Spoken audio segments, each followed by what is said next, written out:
Should caveat all of that by saying Lee's usually right, I'm usually wrong. Okay, before you get your William Hill app out, listen to him, not me. Let's go back to St Andrews and join Chris Uwalumo and Jim Proudfoot. Unbelievable noise, as you might expect. 7 minutes to go until kick-off. Those Blues fans will make their presence felt throughout the evening. Let's talk, though, about the Championship playoff race. 10 points separate 6th and 15th in the table. It's unbelievable right now. Wrexham currently in the hallowed spot of 6th, 57 points. They haven't lost on their travels since a late defeat at Swansea before Christmas.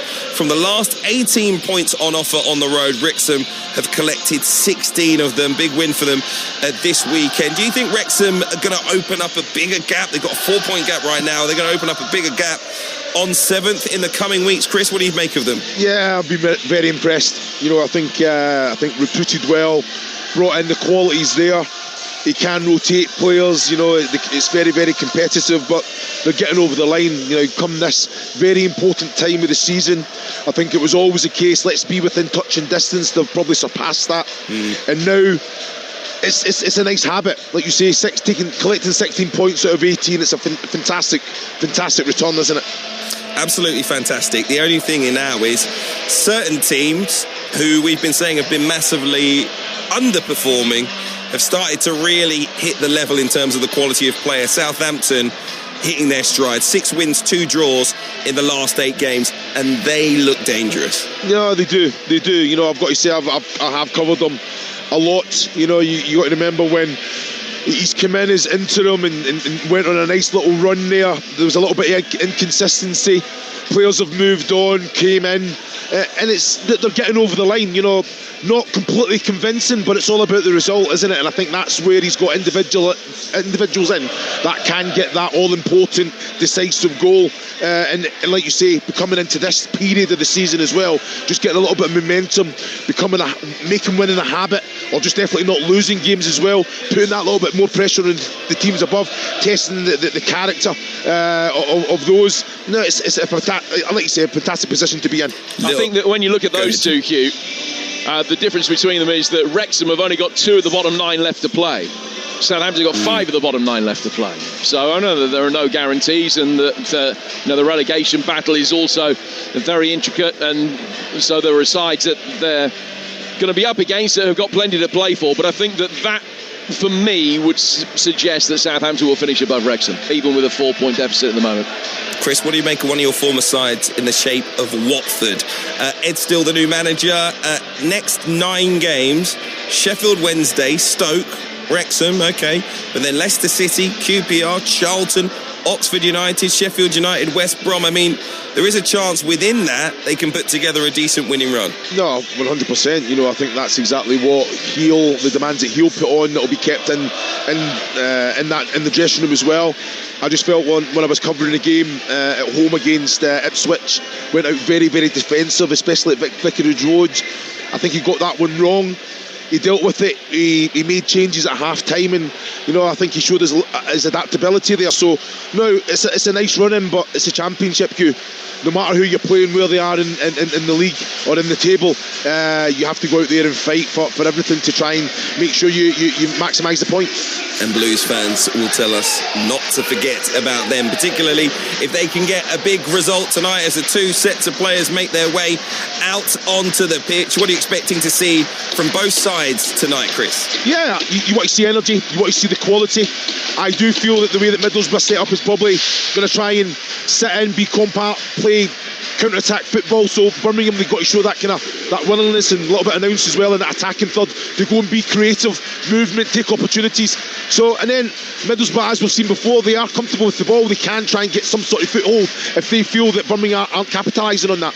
In a word, who needs the points more? Yeah, Middlesbrough for me. You know, I think, well, you say that at both. You know, Birmingham want to keep their season alive as well. They want to make sure that they're within touching distance. Middlesbrough are just basically trying to fend off these people that are hunting them down at the minute.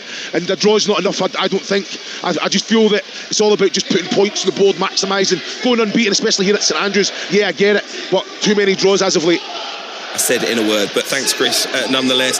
Remember I'm just playing with you, mate, just playing with you. Remember, this is just the start of a very busy week of live EFL action here on Talksport 2. Tomorrow night, massive meeting between two automatic promotion hopefuls as Ipswich host Hull City. Wednesday evening, we're at Kenilworth Road for the semi-final of the Virtue Trophy. Luton take on Northampton. And on Friday, Championship action returns. Preston host relegation threatened Oxford United. But we begin at St Andrews, where Borough desperately need to get that winning feeling back against the blue side that are nigh on unbeatable at home. It's Birmingham City versus Middlesbrough on your home of the EFL Talksport 2 with former Scotland striker Chris Iwelumo and Jim Proudfoot. Thank you, and a very good evening to you. Welcome to St Andrews for the latest instalment in this fluctuating story of Championship ambition. It was only 3 weeks ago that Middlesbrough went top of the Championship for the first time since early October. Their 2-1 win at Sheffield United that followed Coventry's third winless game in a row. But like a slow-moving pendulum, the momentum eventually shifted back the other way. Coventry beat Middlesbrough to give it a shove, and since Borough went to the top, the Sky Blues have taken 12 points, and the Teesside is only 2. How quickly it can change. Now Middlesbrough need to win tonight to move back within 5 points of the summit. Well, Birmingham themselves have seen huge changes in fortune. They went from 17th to 7th and back again between mid-October and New Year's Day. But they're back on the fringes of the hunt once more. They haven't been helped by the form of those above them. But victory this evening puts them back into the top 8 with 11 games to go and 5 points behind a Wrexham side who's still going to come to St Andrews in the run-in. The way they threw some money at it in January illustrated their ambitions of yet winning back-to-back promotions, but they might have to average 2 points a game from here on in to reach the top 6, or as near as makes no difference anyway. So this is how they line up. Birmingham, Beadle in goal, Asai, Samuel, Clara, Panzo and Wagner, Doyle and Iwata, Roberts, Douche and Gray, and Stansfield. It's Bryn in goal for Middlesbrough. Ayling, Fry and Malander, Britton, Morris, Hackney and Target, and then McGree with Strelak and Conway up front.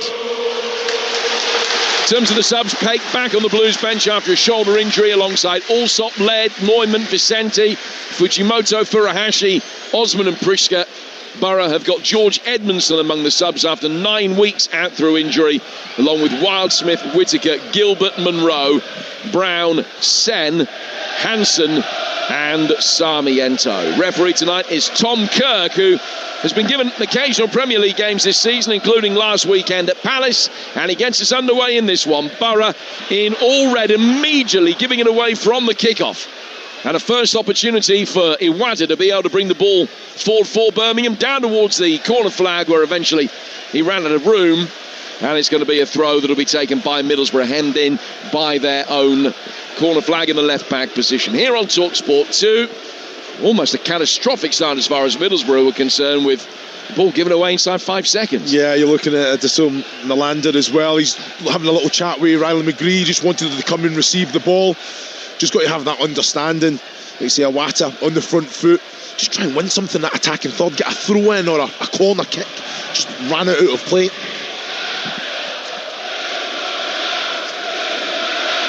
Fantastic atmosphere, as it always is here at St Andrews, but a sense tonight that this really is a game that neither can afford to lose for their respective ambitions.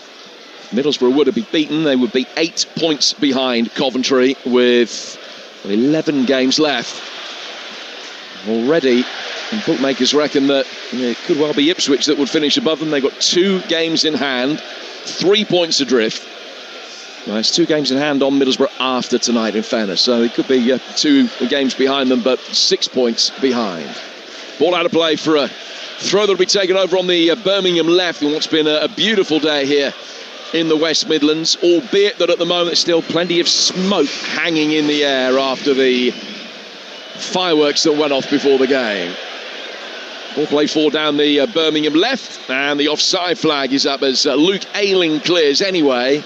It's a free kick to Middlesbrough on their right-hand side. 0-0 with 90 seconds gone. Yeah, you look at the quality. Kai Wagner trying to link up with Mari Gray already. Not taking too many touches on it. Can it go in behind with a little bit of quality, but good defensive unit from Middlesbrough, stepping up every opportunity. And that's where you look at likes of Jay Stansfield. He's an intelligent player. He has to just work a little bit harder, make sure that he gets himself back on side, but still poses that threat in behind. Interesting, the decision to change to a back three tonight as far as Middlesbrough are concerned. They play a kind of hybrid system in the win against Preston a few weeks ago. They won 4-0 that day. But it's the first time they've really played with a three under the new manager, as Tommy Doyle rifles one in from the edge of the penalty area. Left-footed shot beaten away by the diving Sol Brint, and the first corner of the night goes Birmingham's way. Yeah, it's excellent from Birmingham, just picking up second balls, really forcing the issue as well. Tommy Doyle, fantastic control, driving. That defensive unit's dropping off. What does he do? He takes the shot on with the left, and I've got to say it's a wonderful save. Sol Brint, 2 hands on it as well, just pushing it wide of his left hand post. So first corner of the night, Dimmy Gray's going to come over and take it for Birmingham. It's going to be a right-footed ball, just played into the feet of Pat Roberts on the edge of the box. Backheel flick intended for Gray, didn't come off, and Middlesbrough should be able to bring it away down the left-hand side with a retreating McGree, laying it back inside his own penalty area for Morris, and now Fry will be able to get it forward. I just don't understand it, Jim. You look at that, they've worked the corner, you know, they've got in the corner, put it in. Clara, Panzo, you know, they've got physicality in there. Go ask the question, yeah, bring that little corner kick off the training field, maybe a couple down the line, but that's an opportunity just to put it right on the money and go be aggressive, win that first contact. McGree making a run down the inside right channel. Ayling looking to try and find him. Clara comes across and is able to knock it away for Blues, and out for a throw, which they themselves will take on the left-hand side. And Riley McGree, they're coming back here in really good form. He scored Borough's last 3 goals, has netted in 4 of their last 5 away matches, and scored the winner in the last meeting here. They've got a trio of goals in a Birmingham shirt in a couple of loan spells that he had from Charlotte in MLS. Well, the Australian has had a habit of doing really well in this particular game. Sider on the back foot here. As I say, Samuel plays it forward. The diminutive Roberts flicking it off for Iwata, who's flicked down by Dush, who's playing in the 10 role behind Stansfield. Middlesbrough can clear again. Panzo lets it run past him. Strelec will put the pressure on. Recall to the side tonight, but 7 without a goal for Middlesbrough. And Blues get it forward quickly down the left-hand side. Damari Gray checking, getting it back onto his right foot, taking on Ayling, who maybe gave him a shove. Nothing more than a racing collision. And when the free kick is actually given Middlesbrough's way inside their own penalty area, Ayling bends down and has a word with Gray, almost by way of apology that the decision went his way. Didn't look to be much in it either way. No, you know, I thought it was excellent defending. Just stay on your feet. I've got to say, Damari Gray, it's a fantastic run. The weight of ball just down that left channel as well. He's come in, he's faced up. I think he can cut it back to the 18-yard box. There's Big Dukes as well, who's made that, presented himself. He's just got to release it. Get the ball in the box. There's bodies in there waiting for delivery. Bryn, who's already made that one half-decent save. Getting the ball forward. Panzo heads it away for Birmingham. Middlesbrough bringing it down on the right-hand side very quickly, forced to retreat again. And Dale Fry hooks it over his shoulder into the cop. Out of play for a throw that will be taken on the Birmingham left by Kai Wagner, who they were certainly expecting, publicly anyway, wouldn't be involved tonight. There's plenty of speculation about who might play at left back, but Wagner past fit despite these injury concerns to play. Such an important part of this Birmingham team. His throw has eventually been knocked out, and it's now going to be a Middlesbrough throw in their right back position that Ayling will go across to take. But Wagner's presence absolutely key for Birmingham. Yeah, I think he's an outstanding talent. You know, I think with and without the ball, he has that little bit of quality. He will try and pass it forward, but go and support it as well. Great energy, but he's always wants the ball. I think that's he's a good outlet, especially down that left channel as well with his energy. Now Strelec losing out. Birmingham getting it back, working it back for Panzo. They've had the majority of possession in the early stages. They've had it in really good areas as well. Ball laid down the right-hand side for Roberts, whose touch takes him wide. He tries to win a corner, can't quite. Ball bobbles down, sits up inside the corner quadrant before eventually being cleared by Matt Target. One back, though, by Doyle. Doyle will get it forward down the Birmingham left-hand side.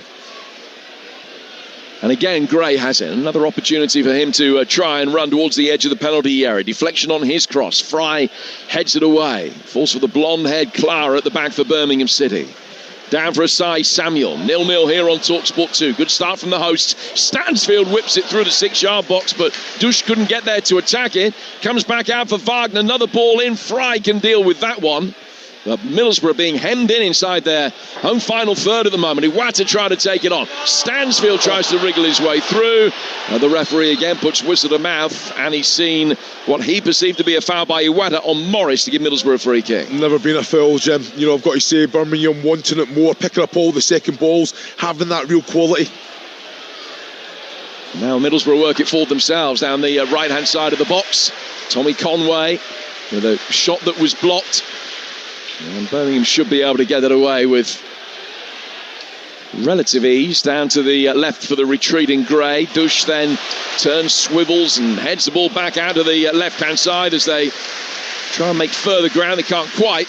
And it's gone out of play for a Middlesbrough throw. It was interesting speaking to some of the ex-players that follow Middlesbrough before the game, and I said, how would you approach this if you were Birmingham? How would you approach this against the Middlesbrough side you watch week in, week out?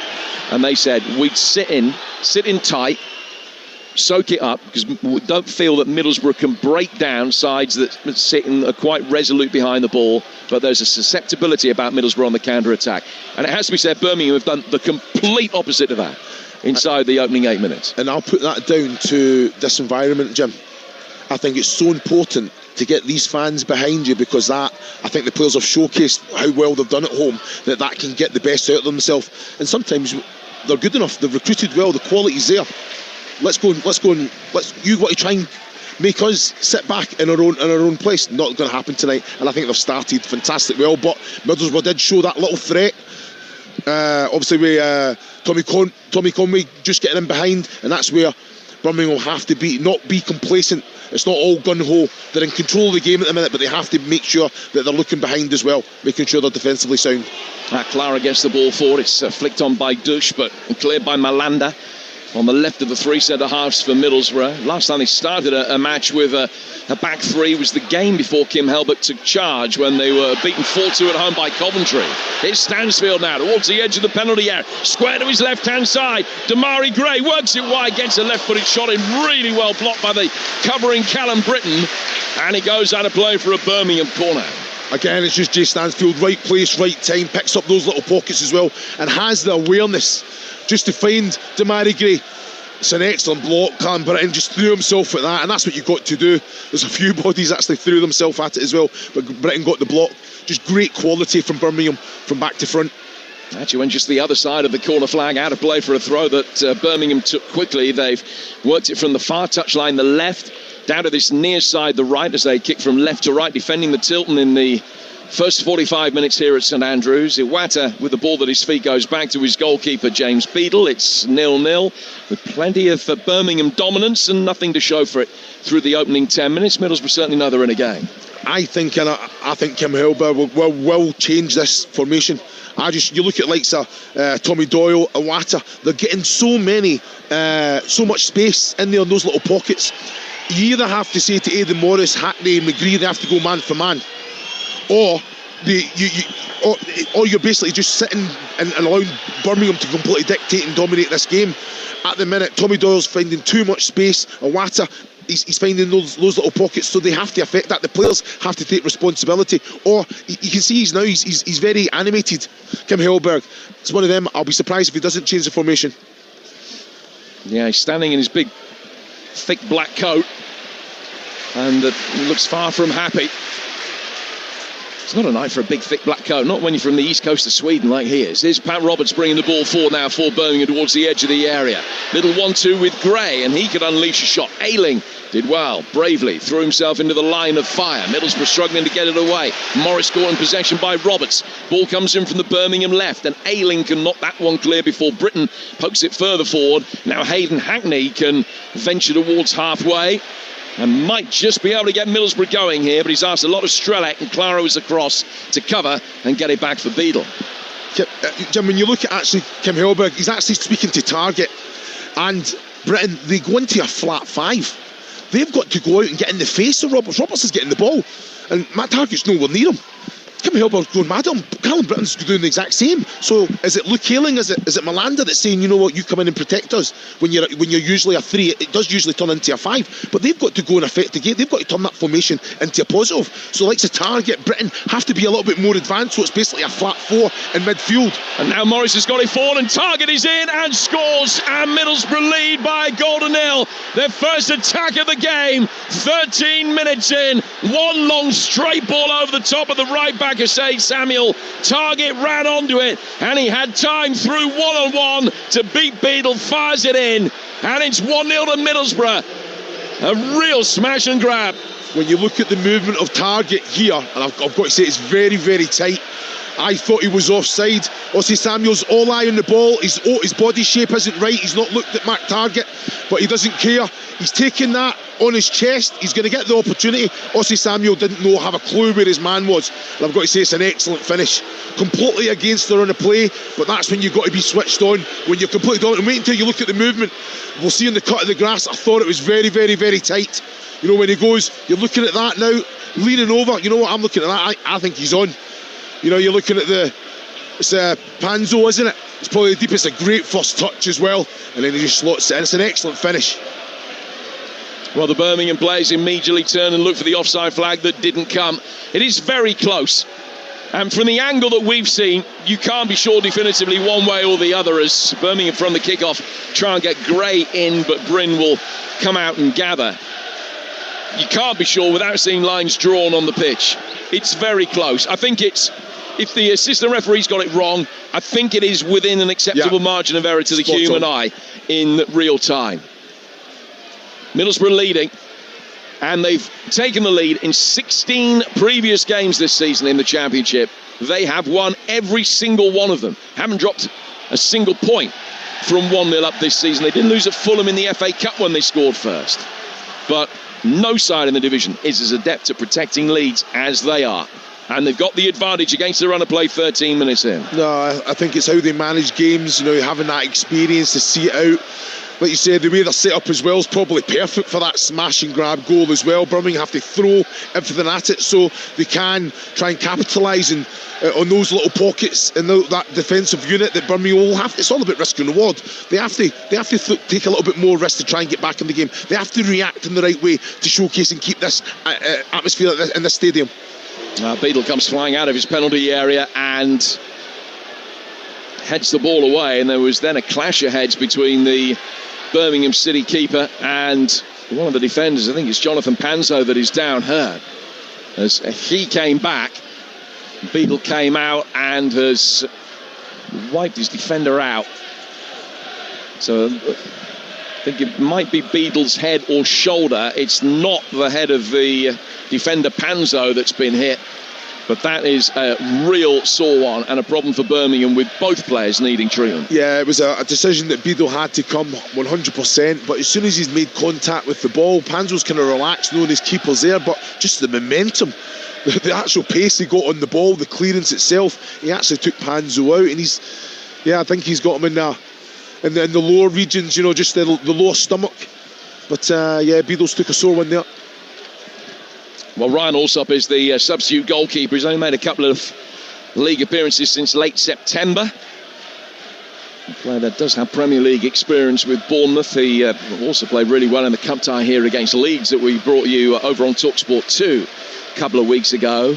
Alsop's not going to be called upon now, though. Beadle's all right. He's back on his feet, the quicker of the two stricken Blues players.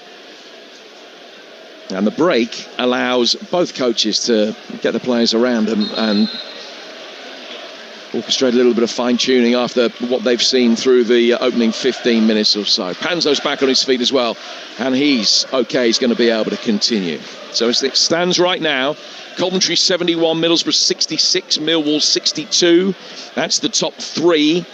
Beneath them, Ipswich and Hull, both with games in hand. They play each other tomorrow night at Portman Road. It's here on Talksport 2, another critical instalment of the promotion and playoff race. Ipswich Hull build up from 7:45 kickoff on Talksport 2. Over on Talksport tomorrow, kickoff with Adrian Durham. All the goals as they go in from the Premier League, the FA Cup, EFL, and the Virtue Trophy semi-final as well. We'll be featuring Wolves, Liverpool, Leeds, Sunderland and Everton, Burnley from the Premier League. Back underway here. 17 gone, 1-0 Middlesbrough. Matt Targett, once of Aston Villa, scoring the goal here at St Andrews. Very much against the run of play after a steady succession of chances created by Birmingham in the early stages. And we talked about Birmingham's ability maybe to hurt Middlesbrough on the counter-attack, and as it turned out, it was the exact reverse. Well, that's what Matt Targett brings. You know, he brings that energy. I thought his run was excellent. You know, he knows the quality of the player. He knows they can see the pass, and then it's just about making sure that he's trying to run across the line. But when he takes that touch in, it's an excellent finish, and that's something that Britain brings to the other side as well. So, yes, sit in, protect, but every opportunity to go forward, can you go and affect the game in a positive way? It's going to be a goal kick to Birmingham that Beadle will take. It was spotted down for him, and he immediately ran forward and drove it towards Jay Stansfield. One in the air, though, by Britain. The former Blackburn man turns it through the midfield for Morris. He's back for Luke Ayling. Ayling's such a popular figure in the game, with more than 600 appearances behind him now. A long right-footed crossfield ball from him just drifts out, and Samuel picks it up, literally takes the throw for Birmingham. Back from him to Clara, to Beadle, in towards Iwata. The press very quickly and stringently applied, but Clara was able just to whack it into the nearest man in red, Tommy Conway, and straight out of play for a goal kick that Beadle would take. 1-0 Middlesbrough. It's excellent, you know, from Hayden Hackney, Aidan Morris, Tommy Conway as well, just keeping that pressure on. But Conway has a responsibility now. He has to hold the ball up. There was a time there, Ayling just played a little ball into him. He's tried to flick it onto Matt Targett. It was never on. That's where he's got to protect the ball. Take it in the chest. Give Middlesbrough a little bit of respite so they can get up the pitch as well.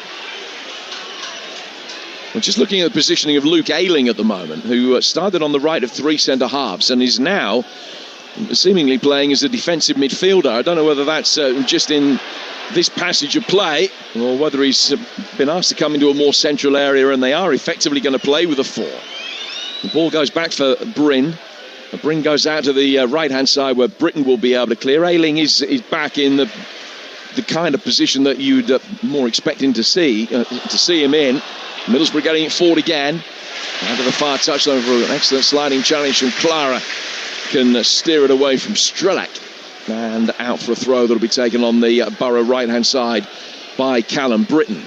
Only one defeat in 8 for Middlesbrough. The big game at the top of the table to Coventry. They've taken only 2 points from the 3 games since going top, including that defeat at Coventry, followed up then by goalless draw at home to Oxford, and a 1-1 draw against another bottom 3 side, Leicester, but they've scored early tonight.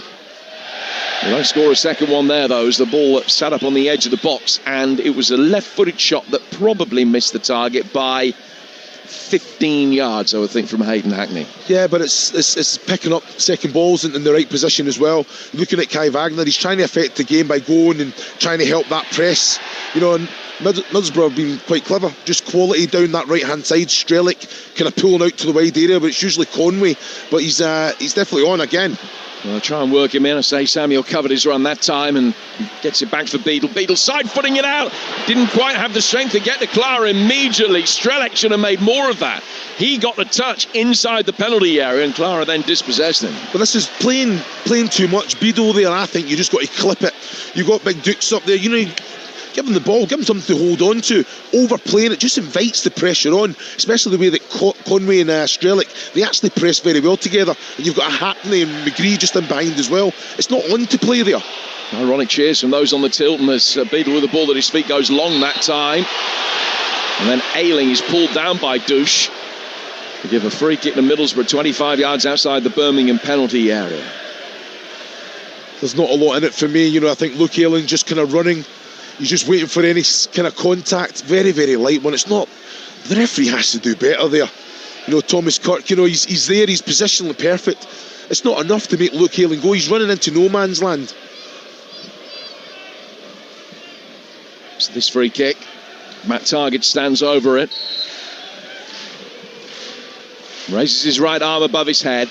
And now clips the ball left-footed out towards the far post. It's headed down across the edge of the 6-yard box. To say Samuel got it away. Morris then volleys it in. A dipping effort that didn't dip enough. Clears the bar and goes 6 or 7 rows back into the Birmingham City stand at the Tilton Road end of the ground for a goal kick that will be taken by Beadle.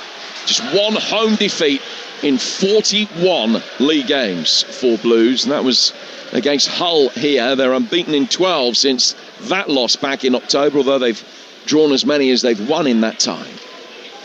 But trailing here early on tonight, and they've only come from behind to win once all season. That was at Blackburn when there was still a goal down with 89 minutes on the clock, and 1-2-1. Ball over the top from Doyle. Stansfield chases after it, but Ayling patrolling his run, just defended the space, let the ball drift through for Bryn, one of the hometown boys in this Middlesbrough side, along with Fry and Hackney. Now I say Samuel on halfway, down towards Doyle. So impressive in the FA Cup tie against Leeds. In his partnership with Solis, who's suspended tonight. Douche turns one forward and just ricochets straight through to goalkeeper Sol Bryn. And Birmingham, after getting themselves into good positions in the opening 10 minutes, have been rattled by the concession of the goal, and for all the possession they've had now, they're doing absolutely nothing with it. No, they're not, and it's the wrong decision as well. You're looking at Doyle, you're looking at Watter in there. Dukes isn't on. It's go out to the other side. You know, you've got Gray, you've got Wagner trying to bomb forward to create those little overloads, but just overplaying in the wrong areas. They've done ever so well to get into that middle third. Can they then play out to that left channel? Clara to Roberts, now Panzo. The idea was right, the execution of the pass left a bit to be desired as he just tried to roll it down for Wagner's run to his left. And Wagner, who arrived in the January transfer window from Philadelphia Union, and then Panzo came really late in the window. He's a player that had been at Chelsea as an apprentice and had a loan spell at Coventry, which is where he spent most of his time in English football, on loan there from Forest, but had been playing in Portugal before being brought back. He's taken the place of Neumann at centre-half alongside Clara since his acquisition. Bryn gets the ball forward here for Middlesbrough from a goal kick. And Wagner just brings it down, turns it back towards the edge of his own penalty area. But the willingness to press from Middlesbrough actually meant that the pass square across the edge of the box was on. The one back to the keeper wasn't. And Birmingham can get their foot on it and try and bring it away. And do eventually go back to Beadle again. Panzo turning and laying it back for his goalkeeper. Beadle, when he goes long, just smacks it straight out of play into the cup. I've got to say, I thought Birmingham, they're using it well. Wagner plays it into Damari Gray. He comes inside. Awata's on. It's a risky pass, but he's got the quality. He's protected it so well. As soon as you go back, this Middlesbrough side, that defensive unit steps up. They go man for man. They make it very, very difficult, and they've done their job. They forced the error. McGree, Conway, and the header on towards the edge of the area from Hackney. He's rolling Target, who scored again. 2-0 Middlesbrough.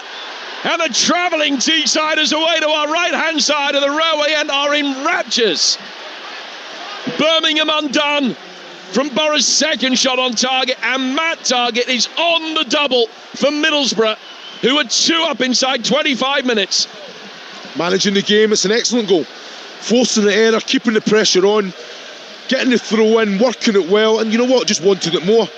They basically had 4 players to 2 of Birmingham there, and picking up second balls. That Target was free. I'm surprised the ball never came out earlier.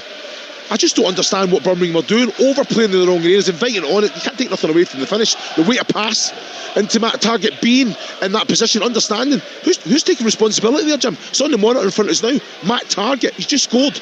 He's a threat. Who's taking responsibility? It's shocking defending, and you can't take nothing away. It's an excellent goal from Middlesbrough. Well, there was no stage where there was a player in a blue shirt within 4 yards of Target all the way through.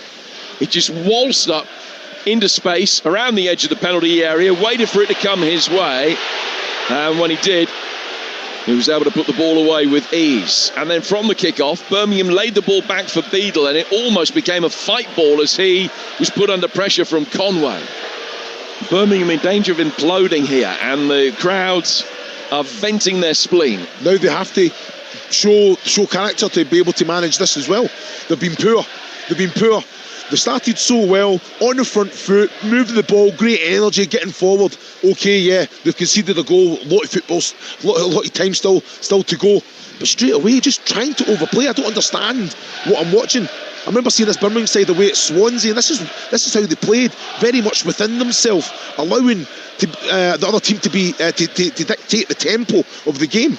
Middlesbrough completely in control. Leading by 2-0, which is a scoreline that would have them 4 points inside the top 2 with 11 games to play. Although Ipswich would have 2 games in hand on them, 6 points adrift, one of which is tomorrow against Hull. It's live here on Talksport 2 from 7:45. Strelec is flagged offside. Ironic cheers as the flag does come up from the assistant referee over on that far touchline, Andrew Dallison. But even the defending Panzo allows the ball to bounce. Strelic's nowhere near him, so take the ball in your midriff, drive forward with it. You're 2-0, you're 2 down, you're at home. Why is he allowing the ball to bounce anyway? Do average a couple of goals a game here at St Andrews this season, Birmingham. But they need that tonight against the second best team in the division just to get a point. And Matt Targett's on a hat-trick. Conway puts the pressure on again, and Beadle, having had it played back to him by Panzo, it was a slightly awkward bouncing ball, but he didn't really make a great job of it and just spooned it forward straight out of play for a throw. And then another offside flag is up, this time against Conway. And it's a free kick.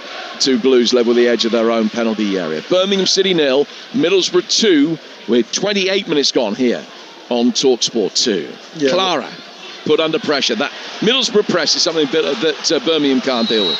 Well, you're saying can't deal with it, but they're inviting it. They're playing in the wrong areas. Clara and Panzo getting on the ball. Why? They've got the big man up top. Just go direct. Pick up second balls in the right area and start playing from there. They've got the quality, but the likes of Roberts, when was the last time Roberts touched the ball? Here's Ayling.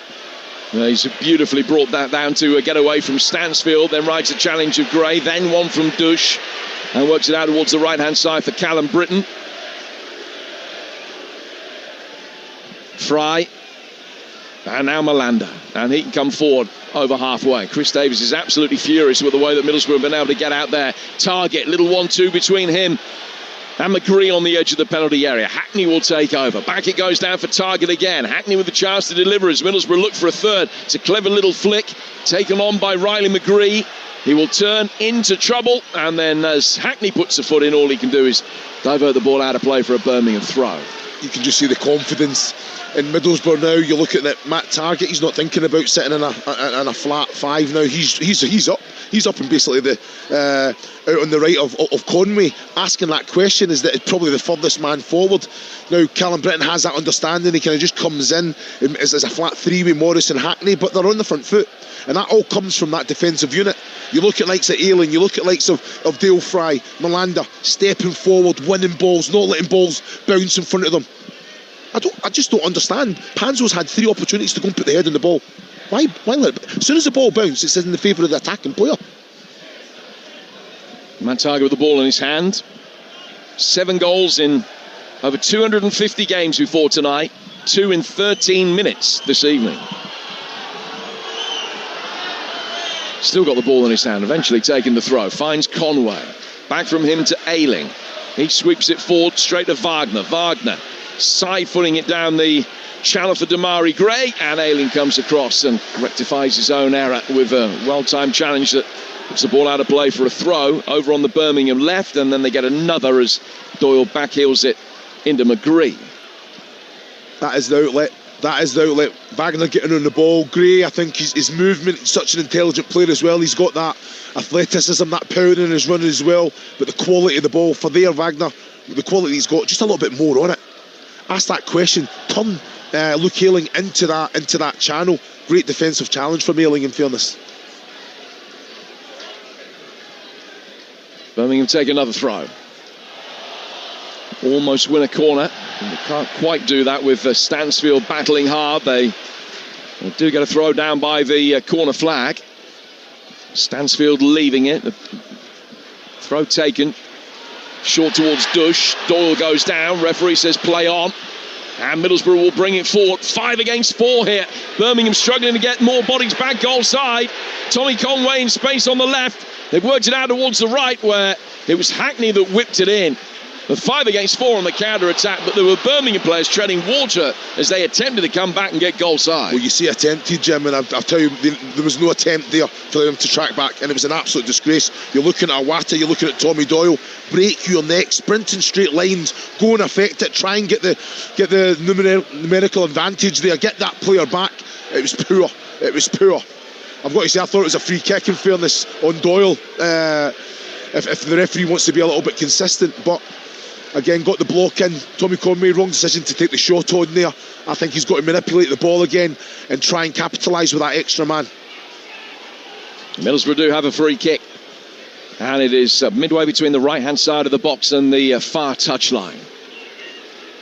Fry at the far post. Strelec waits by the penalty spot. Luke Ayling is in there as well. It's into a very congested 6-yard box, and a decent defensive header knocked it away from Panzo. Come back outside the penalty area again for McGree, who feeds Hackney. Hackney with an errant shot, a right-footed effort, and that one has gone out of play. Remember the one that he dragged 15 yards wide 10 minutes ago? Yeah. This one was much worse than that. It was. It's gone out of play 15 yards from the corner flag for a throw, but you see what he was trying to do, just cut across it with his right foot. He's had a good game, Hayden Hackney, apart from those 2 moments. His side leading by 2-0.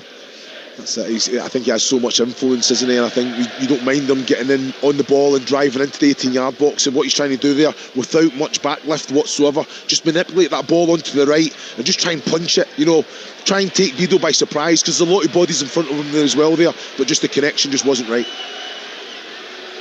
Throw to Middlesbrough, taken by Ayling into the feet of Morris. The referee's not happy. They're taken from too far forward, I think, so Ayling will get another go. Now works it down the line. Britton up against Wagner. Ball cleared by Panzo. Back out to Ayling. Ayling with another ball inside the penalty area. Say Samuel let that one bounce and then can steer a header away from the onrushing target. Malanda, the centre half. Back from him to Morris, to Ayling, and out towards Callum Britton again on the Middlesbrough right. You're listening to EFL live on Talksport 2 with McDonald's. Order delivery on the McDonald's app from 11 a.m. 18 plus. Fees applied to delivery orders, subject to availability. Price may vary. We've got 10 minutes to go to half time. And you're looking at Middlesbrough really enjoying it now, seeing a lot of ball. You're looking at Morris, Hackney, always presenting themselves as well. And you know what? When they both go away, Ryan McGree has that intelligence just to come in there. Strelec in the little pocket that he's picked up at the minute. Birmingham are nowhere near. Strelec getting it forward inside the penalty area, and McGree couldn't get there. Clara watched it out of play for a goal kick got to be taken by Beadle. So he's got 10 minutes before half time. He's got 15 minutes to try and influence things at half time, Chris Davis. Is he going to be making changes of system, changes of personnel? What does he do to get Birmingham back into this game? Because they were completely dominant for 10 minutes and they've completely lost their way since they went 1-0 down. Well, you've called it. This is a team that when they take the lead, they go on and win the game. And it's something that they do very well. You can see there's an energy, there's a confidence in this side. They're very comfortable without it, but they all go and press. Look at that defensive unit stepping up. What does that do? It makes it easier for Aidan Morris, Hayden Hackney to go and affect it. Tommy Conway and Strelec, they're going to work their socks off, of course they are. Look at this. Malanda in the face, forcing Patrick Roberts back. It's excellent without the ball. And then look at that, force the error. That's what a good team does. Without the ball, real understanding, everyone knows their responsibilities, and then with the ball, boom, let's go, let's be expansive, let's play, let's really force the issue. So how do Birmingham rectify this? How? You know what? You need players that are going to be direct and drive with the ball. Players like Patrick Roberts, Damari Gray, need to see a lot more of it. Then can they take players on? Can they have a little bit of joy, a little bit of success doing that? What does that do? It means that it pulls players out of position to double up on them. That creates space for the likes of an Awata, a Tommy Doyle to get on the ball, even Big Dukes. I've not seen what has Dukes done in this game so far. Look at the physicality and the presence of the big man. So play to his strengths. Well, Birmingham haven't been able to get him into the game at all. He's playing at 10 with Stansfield up front. Roberts, Dukes and Gray all recalled to the team that lost to Millwall last time out for Birmingham. And I wonder whether Vicente, Osman, Priska, the three that were left out, might get a run sooner rather than later. Beadle knocking it forward, and he's driven it straight out of play again. And you can hear from the reaction of the Birmingham City supporters how frustrated they are with some of the distribution from the back. Yeah, he's been poor. It's been poor. What I'm looking at, when you look at the likes of Roberts and you look at Gray, I think Gray does it well. Roberts comes to the ball. So if you're, like you say, Clara, and you got the ball, and Roberts comes to you, have you affected the defender? I don't think you have. I think you've made it very easier. If Roberts stays away and is expansive, you've then give the defender something to think about. When you receive the ball and you go forward, you've pulled the defender out. But by going towards the ball, the defender, he doesn't even have to move, and he's got you covered.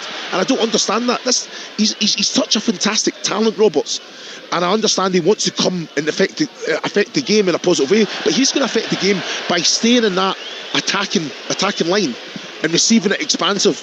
And I just don't get it. Demani Gray does it the other side, but he's not had the service. Well, at the moment, it's looking like a very heavy shirt to wear. That royal blue of Birmingham City. There's mistakes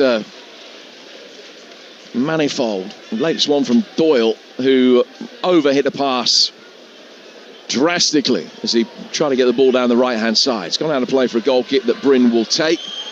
Middlesbrough, after a shaky start, and remember, 10 minutes in, Kim Helberg was calling players over and he was looking at changing the system and trying to work out how to stop Birmingham City playing. He must be absolutely thrilled. Here's Roberts coming for Birmingham. Right-hand side of the penalty area. Better ball worked in. Ayling got the shout to duck underneath it. Did exactly that. Ball cleared him and Stansfield. And goes out of play for a goal kick to Middlesbrough away to our right-hand side. They lead 2-0. But that's the positions that you want Patrick Roberts in. Driving. I still think he should have taken another touch. And then it gives Luke Ayling something to think about. It also gives Stansfield that opportunity to change his direction, change his movement, maybe come across the front of the defender there. But like you say, he's trying to influence the game, he's trying to affect it. He still has to have that coolness, that calmness and that composure in those situations, which it was lacking there.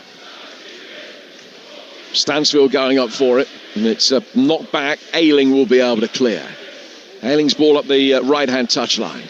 Strelak in towards Conway. It was clever movement from him. He's gone to ground. I say Samuel had followed him all the way in from Birmingham's right back position. There was no foul. Middlesbrough clear. No real complaints from Conway when the decision didn't go his way either. He's been in decent form. 4 goals in his last 7 for the Somerset-born Scottish international. Middlesbrough bringing it forward again, but a heavy touch from Britain sees this latest move break down. And it goes out for a goal kick that will be taken by Beadle.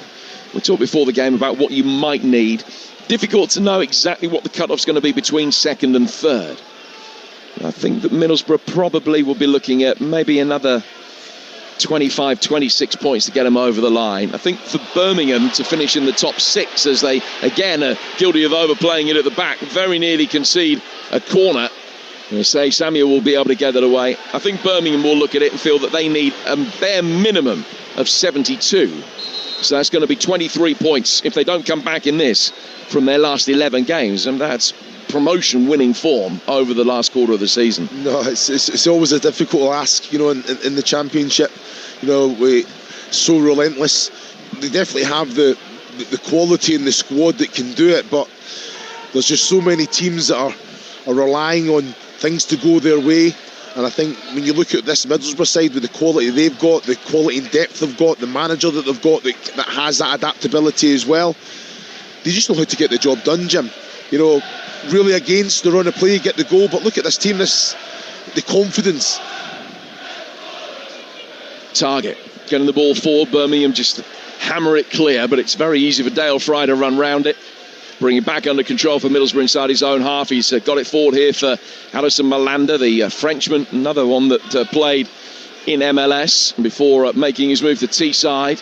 Hackney loses out in the midfield. Dush has got it, and then he's fouled by Hackney. Free kick to Birmingham. You're listening to EFL live on Talksport 2 with McDonald's. Order delivery on the McDonald's app from 11 a.m. 18 plus. Fees apply to delivery orders, subject to availability. Price may vary. Birmingham with a shot, which takes a deflection on its way through and plops straight into the midriff of Sol Bryn, who didn't have to move a muscle to catch it. Yeah, it's better from Patrick Roberts, though. He's getting the ball, he's driving into the box. And now the Leicester spotted corner. because Sol Bryn, the goalkeeper, waited too long before kicking the ball out of his hands. I think I've only seen it 3 or 4 times since the rule was brought in the summer. Birmingham get a corner out of nothing for Bryn taking more than the 8 seconds. Well, this would be a fantastic way to go and get the all-important goal to try and get yourself back into the game. You don't want to see a short corner here. You want to put it right in the money with the players have got in there. Only had 1 corner so far. That one was worked short. Don't think this one will be. Clara has got Ayling's hands on him as he's wrestling for position. He's delivered in very deep. Clara heading it back towards the near post, where Bryn at the 3rd attempt can gather before letting the ball roll out of play for a corner. And it's just hung very high. He's headed it back, but he's not really headed it back through the 6-yard box to cause damage. It's gone for the near post, and Bryn had it covered. Spot on, Jim. That's it. Now it's just to try and isolate Clara at the back post there. Big high one as well. He read the flight of the ball excellently well, but he has to put it right back into that 6-yard box. That to go for goal there, you're not going to generate the power. But look at the bodies. Jay Stansfield on the move as well. Just put it back in there. All the bodies are just waiting for that. 2.5 minutes to go to half time. Middlesbrough leading by 2-0. Matt Targett on 13 and 26 to add to the goals that he's already scored this season at Preston and at home to Derby. And Targett, who's on loan from Newcastle, plenty of Premier League experience for him. The player playing at left wing back for Middlesbrough tonight, I think favoured by having that slightly more advanced role and a little bit less defensive responsibility. And clearly enjoying himself. Free kick to Birmingham, just inside Middlesbrough territory. Middlesbrough got a fantastic record in this fixture, and they've had a fantastic first half here. And Birmingham looking to halve the deficit. Borough keeping a high line 6 yards outside the penalty area. And Birmingham with a couple of players in deliberately offside positions, knowing that Middlesbrough defence is going to just drop back in. Sitting quite low and flat. Dush the targets, headed away. Before it fell for Iwata, who we've hardly seen for half an hour. The ball comes back to Asay Samuel. Hangs a high one out towards Damari Gray. Nice pass, well taken. Right-footed ball, swung in from Doyle, flicked on by Dush. Might get a second opportunity, edge of the area. He doesn't. Iwata is in there, wins it back from Hackney. Roberts for, but a difficult one for Dush to try and control. And then Hackney can calm things down, getting his foot on the ball in the midfield before Targett wins a throw. It's not a bad ball from Patrick Roberts. Jay Stansfield just as to say, leave the ball. I don't understand why he's heading it. He's a good player. He should be scanning anyway. He should know that Stansfield's right behind him. They can take it on his chest and then possibly get a shot away. Communication, Jim. It makes the game easier if you're all communicating. Stansfield has to put something on that. Middlesbrough have got it. They're about to go into first half stoppage time, and probably a couple of minutes to be added, I would imagine. Conway chasing after. It's 3 actually. Conway on the left-hand side of the penalty area, and he's conceded a throw. And it's a throw that will be taken by Bright Asay Samuel, who Birmingham side from Fenerbahce, the Nigerian international defender. Hurls it forward, flicked on by Dush, won back by Fry. Panzo will head that away from just outside his penalty area, and then Wagner just caught by the retreating McGree as he played the ball forward. I think it was probably one of those instances where the defender has played the ball and kicked up through the boot of the offensive player who's trying to block it, and the free kick has gone Birmingham's way on halfway. Little word in the ear of McGree, nothing more than that. Free kick to Birmingham, and Beadle's been told that he's going to go back 15 yards from where he wanted to take it from. Couple of minutes of first half injury time to go here on Talksport 2. Birmingham 0, Middlesbrough 2. Fry heads it away. It was a scoreline that you didn't see coming at all 12 minutes in, but is thoroughly merited now. Ball headed down over on the Middlesbrough right by Riley McGree, who then pokes it forward towards halfway. Conway comes back, loses out to Doyle, who just pokes it with the outside of his right boot back for Beadle. Beadle slams a high spinning ball forward. Stansfield going up for it, easily beaten by the much taller Dale Fry. Clara goes back to his goalkeeper again. They'll do it all again. It's that same ball played again. More of an angle that time, so it's Ayling that comes to attack the ball as Stansfield tries to run onto it, and Middlesbrough again get it all the way back to Beadle, the Birmingham City goalkeeper, who bowls it out this time. Panzo plays it forward between the lines. The retreating Gray is able to control it. Back from him to Wagner, to Panzo again, with just over a minute to go to the break. Crowd reaction at half-time is going to be really interesting. And Beadle, for about the 5th time tonight, has given a very cheap throw-in away as it came back to him inside the 6-yard box, and he opened up the right boot. Just tried to work it down towards the touchline for Asai Samuel, and he's missed him. And he's given Middlesbrough a throw only 10 yards from the corner flag. Yeah, with the quality that he has, his distribution has been really, really poor. You can see the frustration. I think he's receiving too many balls anyway. I don't understand why the likes of Clara, Panzo are going back to him so much when they can actually just bounce it into the likes of Iwata and Doyle, who are in great little pockets. It's a safety option. They're 2-0 down. It's all about taking risks now, risk and reward. Here's Fry. Whacking it forward, returned by Clara towards halfway, out for a Middlesbrough throw. They'll be able to run the clock down from here before they take it, and that will get them through to half-time, I'm sure. The Target just asking the 4th official how many seconds are left in the first half, and the answer is none, and Matt Target has done the damage on target twice. 13 minutes in, and then 13 minutes later.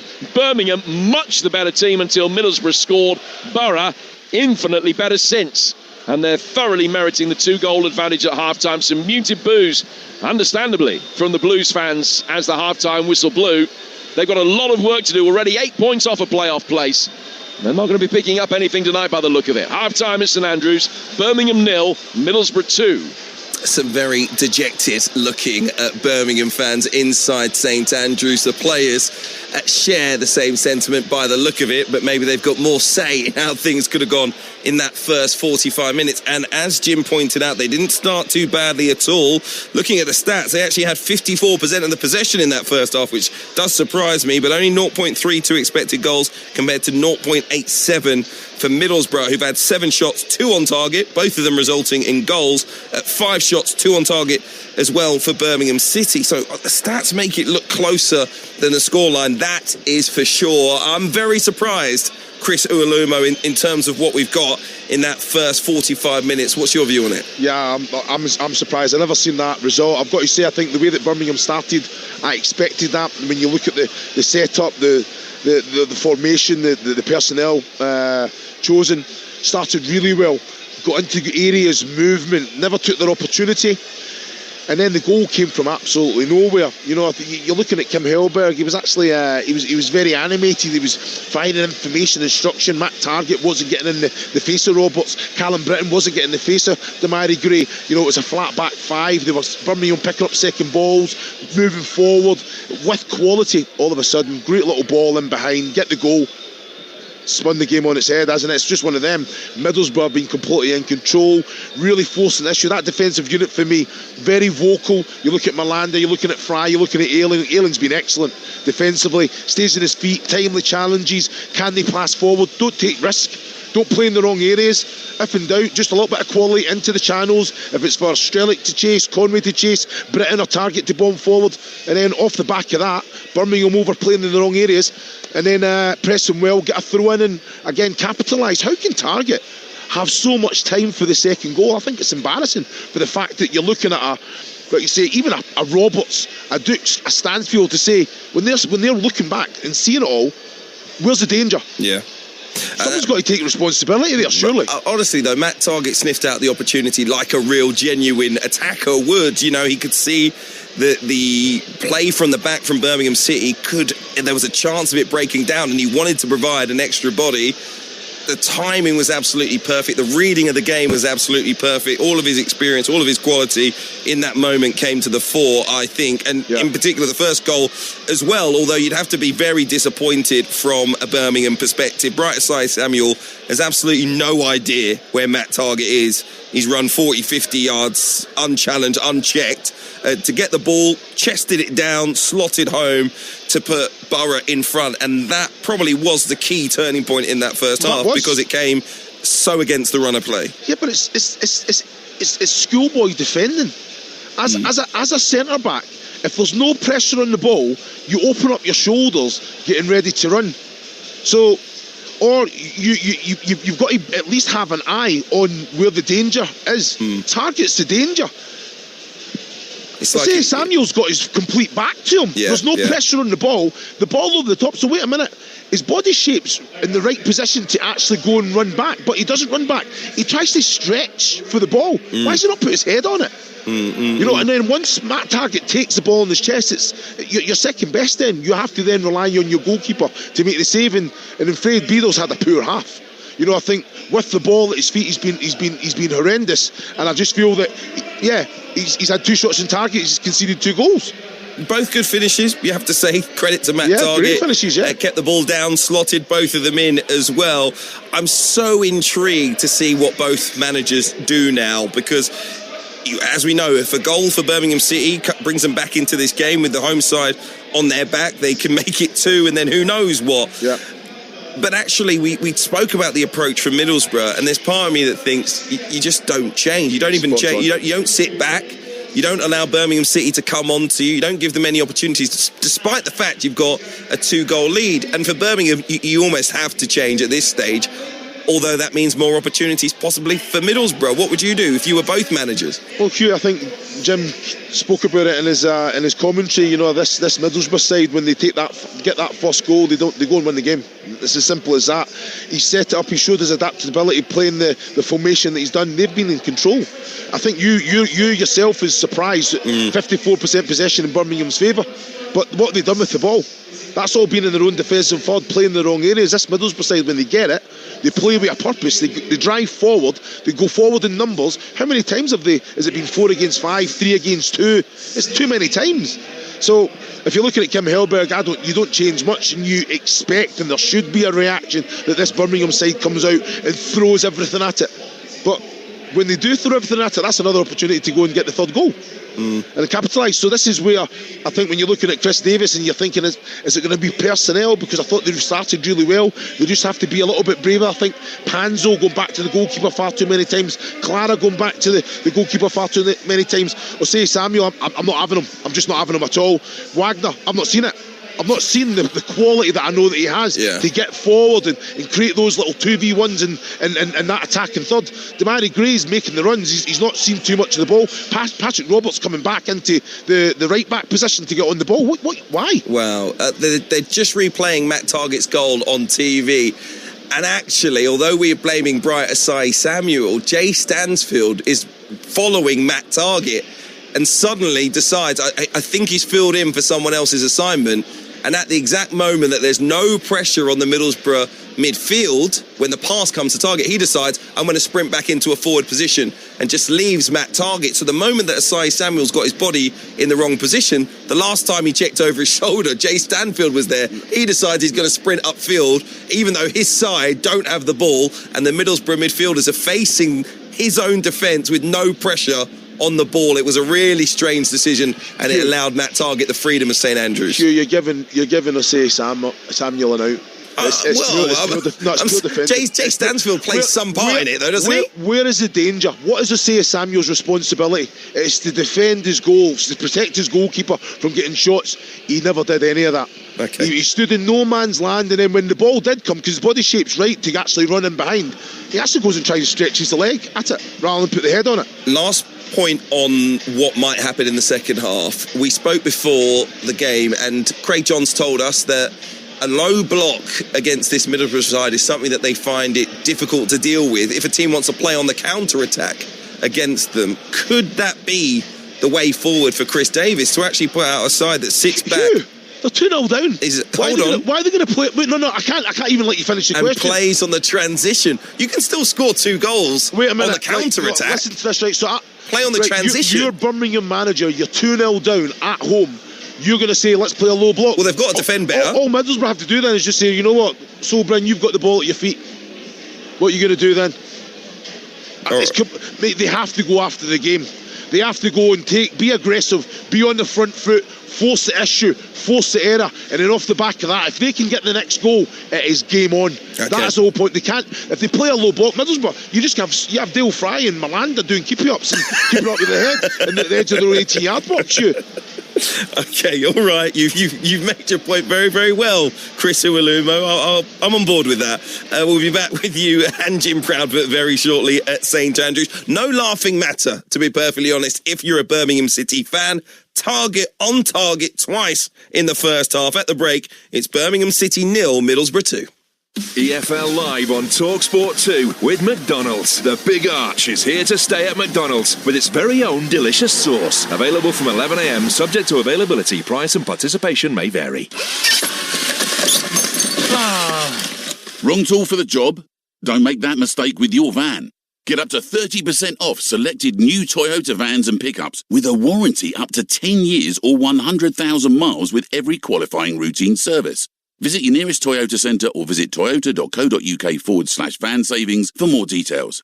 Savings on selected vans and pickups ordered by the 31st of March 2026. UK residents. See toyota.co.uk for full details. T's and C's apply. From the makers of Fisherman's Friends and Finding Your Feet. We're bankrupt. We're going to have to sell the pub. Preview audiences are raising a glass to Mother's Pride. We'll be lucky if we leave this place with the fixtures and fittings. Martin Clunes has never been better. Your mother would be so proud of you two. It's the feel-good film of the year. We can't afford to buy beer. We need to brew it. That'll put hairs on your chest. It's a love letter to the great British pub. Worst pub in Britain, competing for the best beer. Martin Clunes, James Buckley and Mark Addy. Mother's Pride. Cinemas everywhere, March 6th. 1983 election, she's won a landslide second term. Police have been deployed to disperse crowds as the poll tax riots escalate. Credit crunch is continuing to spread from the USA. Britain has left the European Union. I mean, the list goes on. Boris, Liz, We've Rishi. helped Britain invest through 45 years of change. That's why we're the UK's #1 investment and savings platform, trusted by 2 million people. Hargreaves Lansdowne, helping Britain invest for it all. Investment returns vary. For claim verification, visit hl.co.uk. Aqua Uniprimer is made by us, Dulux Trade. And approved by professional painters like me and you. It's made to get a grip on all major surfaces. From wood to metal, tiles to UPVC, inside or out. You name it, this stuff sticks. And it's made to be recoat ready in 60 minutes. So we can get the job done. Dulux Trade Aqua Uniprimer. It's made by us. And approved by you. And me. Put it to the test. Try Dulux Trade Aqua Uniprimer today. There's Mother's Day cards, and then there's Moonpig Mother's Day cards with stickers made just for them. Videos they'll play again and again, and photos that bring your favourite memories to life. Plus, get 20% off with code MUM20, because this Mother's Day, everyone deserves a Moonpig.com. Talksport 2, official broadcast partner of the English Football League. It's a Saturday night spectacular of FA Cup football on Talksport. New audible looking at two massive matchups back to back. Wrexham take on Chelsea from 5:45 with Newcastle versus Manchester City from 8. Step to it for a spirited Saturday of live FA Cup football on Talksport. Feel the power and the glory. It's goal time. And he scored. It's a brilliant goal. Fired up and raring to go. EFL Live on Talksport 2. Welcome to St Andrews for the latest instalment in this fluctuating story of championship ambition. So likes a target, Britain have to be a little bit more advanced, so it's basically a flat four in midfield. And now Morris has got it forward and Target is in and scores, and Middlesbrough lead by a goal to nil. Their first attack of the game. McGree, Conway, and the header on towards the edge of the area from Hackney. It's rolling Target, who scored again. 2-0 Middlesbrough. And the travelling Teessiders away to our right-hand side of the railway end are in raptures. Who's taking responsibility there, Jim? It's on the monitor in front of us now. Matt Target, he's just scored. He's a threat. Who's taking responsibility? It's shocking defending, and you can't take nothing away. It's an excellent goal from Middlesbrough. From Borough's second shot on target, and Matt Target is on the double for Middlesbrough. Yes, a double from Matt Target from left wing back in the first half means, as it stands, Middlesbrough are going to close the gap on the leaders Coventry to 5 points in the championship promotion race and end a run of 3 without a win, unless Birmingham City can find something pretty special in the second half at St Andrews. It's coming up very shortly here on Talksport 2. You're listening to EFL Live with McDonald's. Order delivery on the McDonald's app from 11 a.m. It's 18 plus. Fees apply to delivery orders, subject to availability and prices may vary. Now, the EFL action continues tomorrow evening with a massive game in the promotion race as Ipswich welcome Hull City. The Tigers have arguably been the Championship surprise package this season, sitting 5th in the table.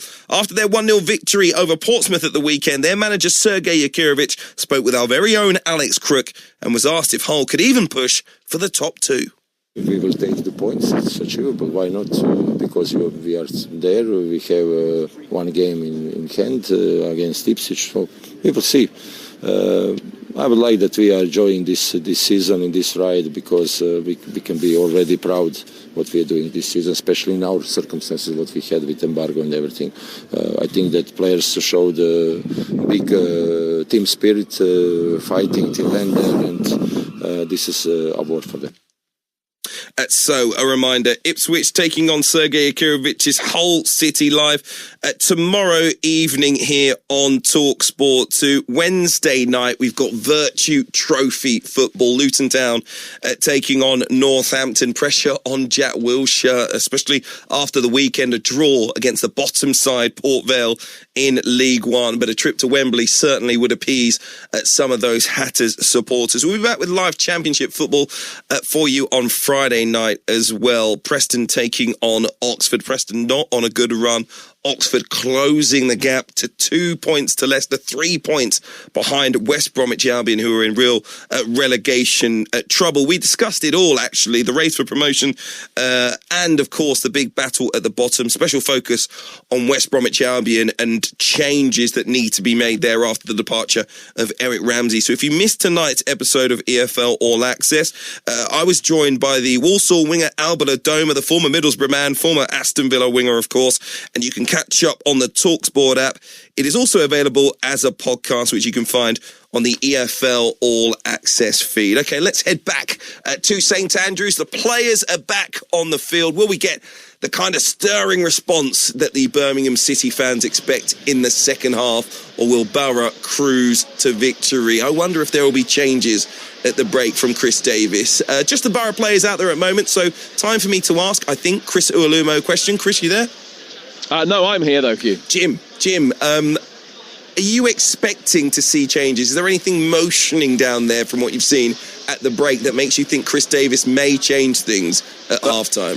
Well, the fact that they haven't yet reappeared for the second half would make me think that maybe he's been trying to do some fine-tuning. I'm just having a look on our monitors of the pictures of the Birmingham players about to emerge from the tunnel. You see Doyle, Stansfield, Roberts were the first three out. I can't see any sign of any changes at the moment, but I'd be amazed if they didn't change something. And there's been a lot of speculation as well, and it is purely speculation on social media, but just how poor Beadle has been. Remember, there was a very hefty collision that he suffered early on in the game. I don't know whether that has had any effect on him. It clearly could have done. I'm not suggesting that he is concussed and that he shouldn't have been allowed to continue, merely that it has had to some level a physical effect on the way that he has played. But there are any number of players in blue that will feel that they have to improve in the second half. The answer to your question, now I know, no changes, Hugh. Okay, a little bit of a surprise for me, but I will leave you for the second half at St Andrews. Birmingham 0, Borough 2, with the former Scotland striker Chris Ualumo and Talksport's Jim Proudfoot. And we are back underway. Birmingham kicking from right to left towards the Tilton. The start of the second half, no changes made by either team, and it's Birmingham in possession from the start, with Gray whipping one across the 6-yard box, which is cleared. And it comes back out for Doyle to Clara, and he'll go out to the Birmingham right-hand side for Bright to say Samuel. Middlesbrough also haven't made any changes. Why would they? Ball played forward down the Birmingham right, and across comes Fry to deal with the run of Iwata, and he goes out of play for a throw. But Chris, are you surprised that Chris Davis has elected to keep his powder dry for now? No, I'm not surprised. I feel that this personnel, I think they can go and affect the game. They can go and influence it in a positive way. They showcased that in the first probably 5 to 10 minutes of the game, albeit there's a lot of room for improvement. Dush trying to get a return ball across the edge of the 6-yard box from Roberts. It's half cleared. Birmingham with all the early pressure in the first half, all the early pressure at the beginning of the second half as well. Wagner Cuts back inside beautifully. Shot on his right foot, deflected. Left on target from Birmingham inside the opening minute of the second period. Everything about it is different. Clara, going winning your header, putting it back in the mix. Wagner, a wee bit more quality on the ball, composure, opening up the goal, coming inside, getting the shot away. Damari Gray firing it across the face of goal, making Middlesbrough have to defend. They never did it in the first half. It was always the wrong option. That little bit of quality just let them down. There's one other statistic that I saw at half-time that you and I haven't talked about, so I'm asking you this as a genuine question. How many tackles do you think Birmingham City won in that first half? No, just trying to think now. Panzo possibly made one. Are you going to tell me 0? No, I'm going to tell you one. One successful tackle in the first 45 minutes from Birmingham City. Middlesbrough won 80% of theirs. Says it all. Says it all, doesn't it? And that's where you have to do the basics well. You have to make sure that you are at it. And then all of a sudden then the quality that you have shines through on top of that. Say Samuel in possession for Birmingham. That's a beautiful turn. Got away from Hackney. Good ball down the right-hand side. Stansfield hasn't got too many options in the middle, but he's pulled it back for Douche. There's one back for Birmingham City. 2.5 minutes into the second half. Much more progressive attacking play. Stansfield laying it back. Marvin Douche coming onto it. Strokes it into the bottom right-hand corner. And it's Birmingham 1, Middlesbrough 2. Well, all I'm going to say is the goal is it's a wonderful goal. Douche does well to come on and finish it the way that he does, because he has to strike it hard into the bottom right-hand corner. But Jim, wait until you see this ball from Stansfield. The way, the accuracy just takes Dale Fry and Luke Ayling out the game completely. I'm just looking at it, it's everything about it. Movement, a little bit of quality in behind. The run from Stansfield is outstanding. The weight of ball from Samuel. But look at that. That ball is outstanding. Cut back to Dukes as well. He's got a lot to do still. But let's not take nothing away from that. Takes so many out of the game. Fry, Luke Ayling's miles off it there. And then I think you're looking at Brennan, if you want to be overly critical, can he be stronger with the left hand? Because he does get down to the ball there. But Dukes gets good connection. Hackney making his 150th Borough appearance, plays it forward, it's cleared down the Birmingham left, one back by Morris. Middlesbrough now know they're in a game. They'd have been forgiven at half-time for thinking they'd already won it. Such was their superiority for half an hour of that first half. They're in possession here with Target. His ball into the penalty area for Hackney. Douche is back and Birmingham will be able to get it away. As Stansfield, as Chris described perfectly, with a beautiful cutback, his 6th assist of the season. Douche up into double figures in terms of goals now. And that's his 7th in his last 12 games. Birmingham 1, Middlesbrough 2. Remember, Borough flawless when they have scored first this season. They haven't blown a 1-0 lead in any league game. The interesting thing, Jim, I thought Dukes and Stansfield would switch places, so Dukes would be the outlet, the main, the number 9, and go a little bit more direct. But they've just thought, you know what, we're going to stick to the way that we play, try and move the ball quickly, play forward. And Stansfield, the timing of the run, the way to pass was excellent. And then having that final little bit of quality, that cut back. I tell you what, I don't mind it, because it gets the fans going. On the referee, it can sometimes sway things in your favour as well. But this Birmingham side is a completely different side. It's come out. Mentality.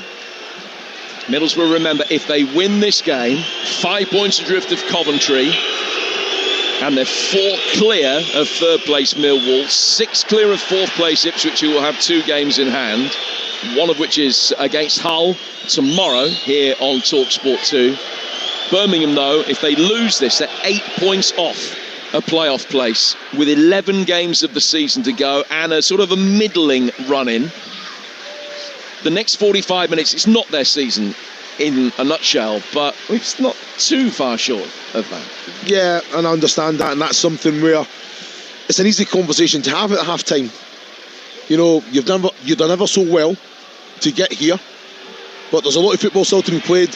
You don't want to be in no man's land. I've been in that position as well, Jim, where you've got 7-8 games to go and there's nothing to lose. You can't get relegated, you can't win promotion. It's not nice.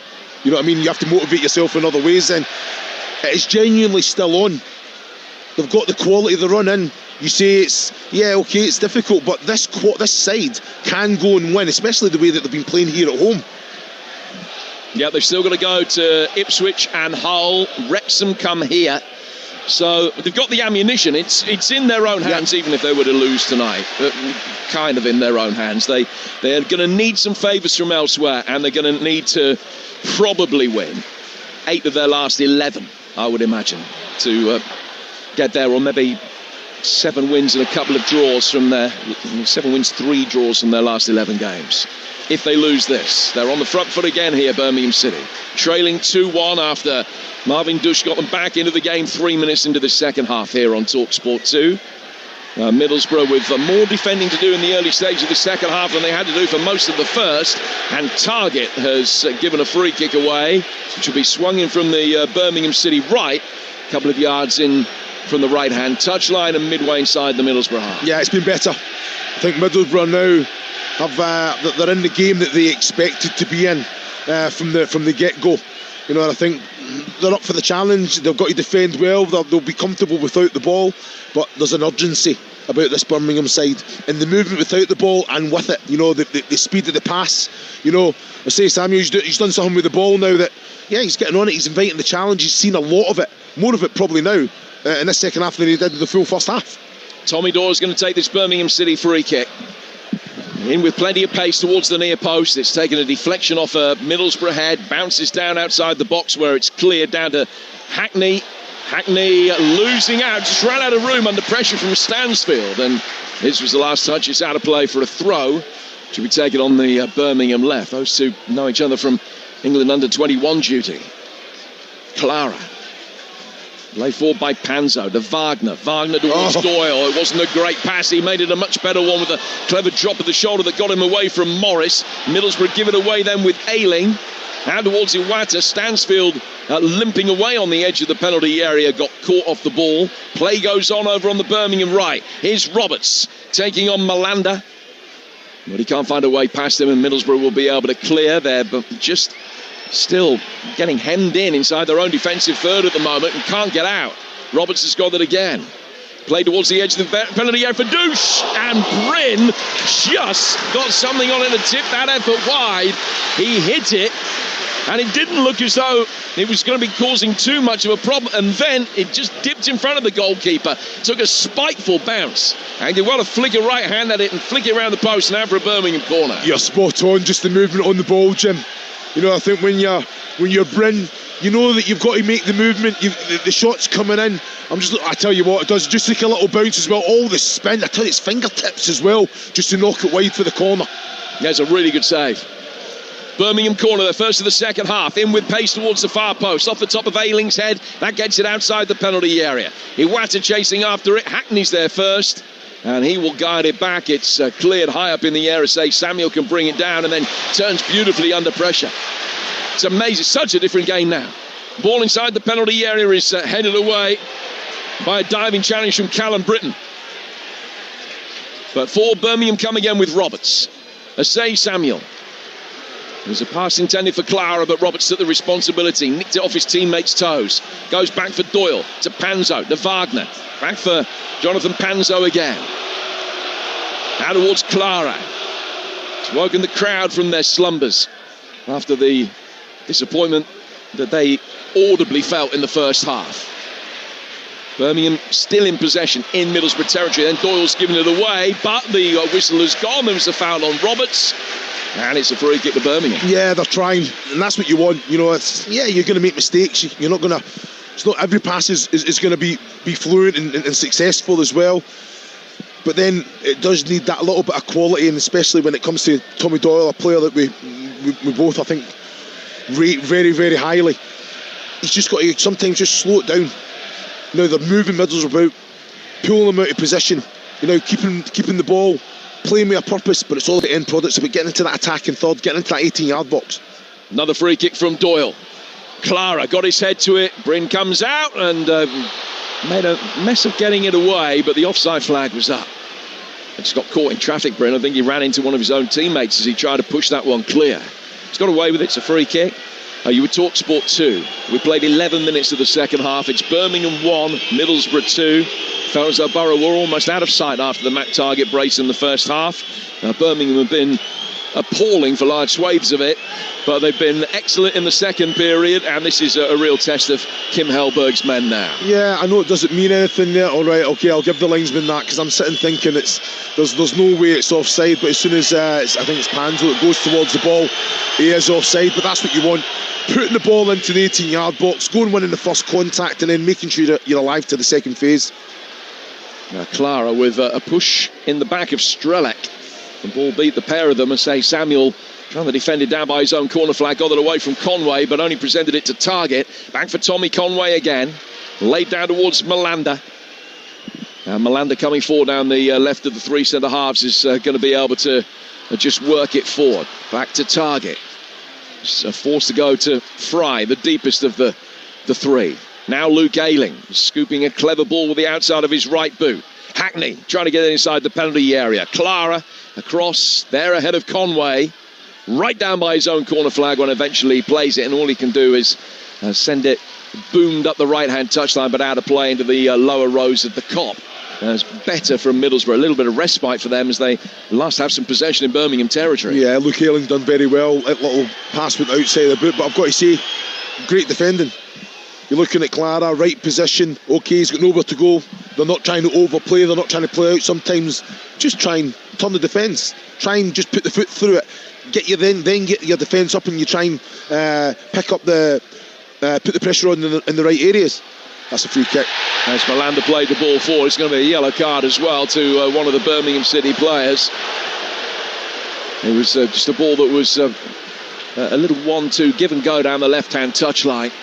And Roberts trying to stop it, finding a Target over on that far side has hauled him to the Hackney, I beg your pardon, has hauled him to the ground, and a yellow card is shown. I think it's Iwata actually that is the player that has been booked. Yeah, first in the book today. Yeah, he's one of them. Just a little give and go in behind. Like you say, Hayden Hackney's, it's fantastic movement from Hayden Hackney. Iwata knows exactly what he's doing there. I think it's a good yellow card to take. So another Middlesbrough free kick. They're going to be making a change shortly. Birmingham wall wasn't 10 yards away as it was swung in deep towards Dale Fry. He's headed it back. Chance for Malanda through a crowd. And potentially off an arm. Referee says no penalty. It will be a corner. Middlesbrough's first of the night. It's a big opportunity. Malanda is alive to it. I've got to say, when Dale Fry goes up, puts it right back into the money, he's got to hit the target for me. It was always going wide. He's fortunate that it actually takes a touch off a Birmingham player to go out for a corner there, but he's under no pressure. Just make sure you hit the target. You want Beadle in the Birmingham goal. Maybe not the player that Borough wanted it to fall to there as the corner comes in. Header down towards goal is poked forward from Strelec's effort. Clara can clear. Back out to Hackney. Hackney hooks it down to the Middlesbrough left-hand side. Pull back for Luke Ayling here. Ayling's 20 yards outside the penalty area. Great ball in Strelec with a header off the inside of the post and in. And it's 3-1 Middlesbrough. Absolutely delicious cross from Luke Ayling. And it was met with a powerful header. Comes back off the inside of the left post. Almost rolled across the line, in off the other post. And Middlesbrough's 2-goal lead is restored. Everything about the goal, wonderful. Strelic's movement just to stay on side. The header is perfect. The ball from Luke Ayling has all the pace. So all Strelic has to do is think, right, okay, I know where the goal is. I'm just going to direct it. And it comes off that left-hand post. I tell you what, it's a wonderful header. Excellent delivery in from Luke Ayling. Defensively, I think it's a hard one because you're stepping up. You just got in behind Clara. As soon as Luke Ayling's ball beats Clara, you know there's going to be an opportunity to go. But he still had a lot of work to do. It's a fantastic header from Strelic. It's his first goal in 8 games since he netted against Queen's Park Rangers in December. And he has scored with his last touch because they got Morgan Whittaker ready. He was about to come on. Maybe Strelic, having seen Whittaker ready, knew that he had to try and make an impact, and he has scored an excellent header from a brilliant Luke Ayling cross. And his big embrace from his head coach Kim Hellberg as he leaves the field. So Strelic on the score sheet on the hour. It's 3-1 Middlesbrough here on Talksport 2. And will Birmingham be able to respond again as they did at the start of the second half? It's the second time tonight that probably after their worst periods of the game, Middlesbrough have scored. The 2 poor periods that they've had, they've scored after both of them. That's the mark of a good team. Yeah, it is. You know, I think you're not going to have it all your own way. Target forward here for Whittaker, whose first touch of the night forces him wide down towards the corner flag. He almost got a face full of corner flag as he stopped it going out of play for a goal kick. It's going to be a Birmingham throw in the right back position. Morgan Whittaker on, player that they paid £8 million to Plymouth for last year. He scored in 6 successive games before Christmas, but only 1 goal in his last 9 coming on today. Beadle comes out. I think that's just about his first touch of the second half as he throws himself at the feet of Whittaker to make the save on a through ball that split the difference really between Whittaker and Conway. 3-1 Middlesbrough, who haven't got a great record away from home against top 10 opposition in the Championship this season. They've lost 4 and only won 2 of the games they've played. Beadle, he's got away with one. He's come to clear it. He smacked it straight at Conway, but he's hit it at him from such close range. Conway had no chance of controlling it, and Beadle's been able to pounce on the rebound and make the save. He's lucky it doesn't just go into his own goal from it. He's been poor, hasn't he? He's really poor. I understand. I think Panzo has to just clear the ball anyway. I don't understand why he's going back to Beadle. It's like he's putting him under that pressure. But just put the foot through it, clear it. Iwata. Back from him to Panzo. Panzo between the lines for Douche. Out to Damari Gray. He's just kept it in on the Birmingham City left-hand side. And he's running at Britton, sending him a merry dance. Britton did the full pirouette there. But Gray still couldn't get the ball in. He's played it back now for Kai Wagner. Middlesbrough 2 up here, having seen both sides score goals in the opening 15 minutes of the second half. Birmingham getting a throw. Gray bringing it forward. He's under pressure from the substitute Whittaker. Back from Wagner. Doyle's got it now. Doyle into the feet of Iwata. Plays the way that he's facing back towards halfway. Panzo brings it forward. It's a nice pass, but the offside flag's up against Bright Samuel, whose shot on the turn deflects and hits the post. Britton would have saved it anyway, but the flag rightly came up against him. Yeah, but it's better again. It's a good reaction from Birmingham, moving the ball, making runs in behind. You know, I think it is a tight one, but it's a position that he wants to be in, but he's just got to be aware that he's got to run across the line, maybe arc his run a little bit. So 20-odd minutes into the second half, the first Birmingham City changes. And we're going to see Robertson Stansfield come off to be replaced by Vicente and Prisca. So Carlos Vicente, the Spanish winger, who they paid £7 million Alaves for, has come off the bench almost as many times as he started this season since his move from Spain. And Stansfield comes off, doesn't look happy to have been replaced. And Prisca will go up top and Douche will be in the number 10 role.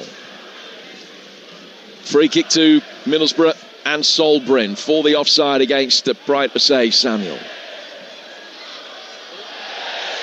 Bryn stumbling as he clears the ball upfield. Whittaker had come back from an offside position to meet the free kick, and it's one of their own to Birmingham that Middlesbrough have just stopped them taking quickly. The point that was being made to referee Tom Kirk. And now Beadle will come forward and is trying to take it from the wrong place and asking for clarification as to where he's got to spot the ball down, and the linesman George Byrne tells him. Digs his studs underneath the ball, takes 6 steps back, both arms above his head to give the signal, and takes 3 steps forward and plants it towards the edge of the Middlesbrough penalty area. Excellent header from Dale Fry. Back he comes in from Doyle. Ayling coming to meet that emphatically. Iwata's ball over the top was overhit. Borough get that one away. Whittaker pokes it back towards Britton inside his own box. He just side foots it out very neatly. Away from Damari Gray. Ayling across the edge of his own penalty area. Malanda nearly caught in possession, but Vicente couldn't win it back. And then Target can release Conway down the Middlesbrough left, and Asai Samuel has to come back quickly. Just got himself between Conway and the ball, stuck the brakes on. Contact was inevitable, and it's a free kick to Birmingham. Yeah, it's excellent defending, isn't it? You know, just having that awareness to get yourself and having the pace, body between ball and man, and then it's a silly foul from Conway as well. Just he's not going anywhere. Keep the pressure on. Furthest point from your goal. And Conway's picked up a yellow card for delaying the restart. He picked up the original ball from in front of the hoardings in front of the Middlesbrough fans away to our right. Blues picked up another ball, spotted that down, and then Conway just rolled the original match ball onto the field. And he's picked up a yellow card for delaying the restart. But he'll chase now a ball that is played down the inside left channel. The Birmingham's free kick came to nothing. He's up against Bright to say Samuel again. Laid back on the edge of the penalty area for a shot from Morris. It deflects away and out for another Middlesbrough corner. They score next. They've definitely won it, without a shadow of a doubt. I mean, they're in a real position of strength as it is, with barely a quarter of the game remaining. But Birmingham have improved in the second half, and they will also feel that they could set up a grandstand finale if they were to score relatively quickly. But this is a corner that Middlesbrough will hope to make hay from. Yeah, look very threatening. You know, every time they go forward, go forward with numbers, with confidence, like you say, and have the ability just to open Birmingham up. Corner taken short, back to Hackney. Hackney outside the penalty area. It's Britton now, coming forward towards the edge of the box. Morris. Down towards Malander. The flick back again by Morris. Malander, the centre half. Too much on the ball in for Whittaker.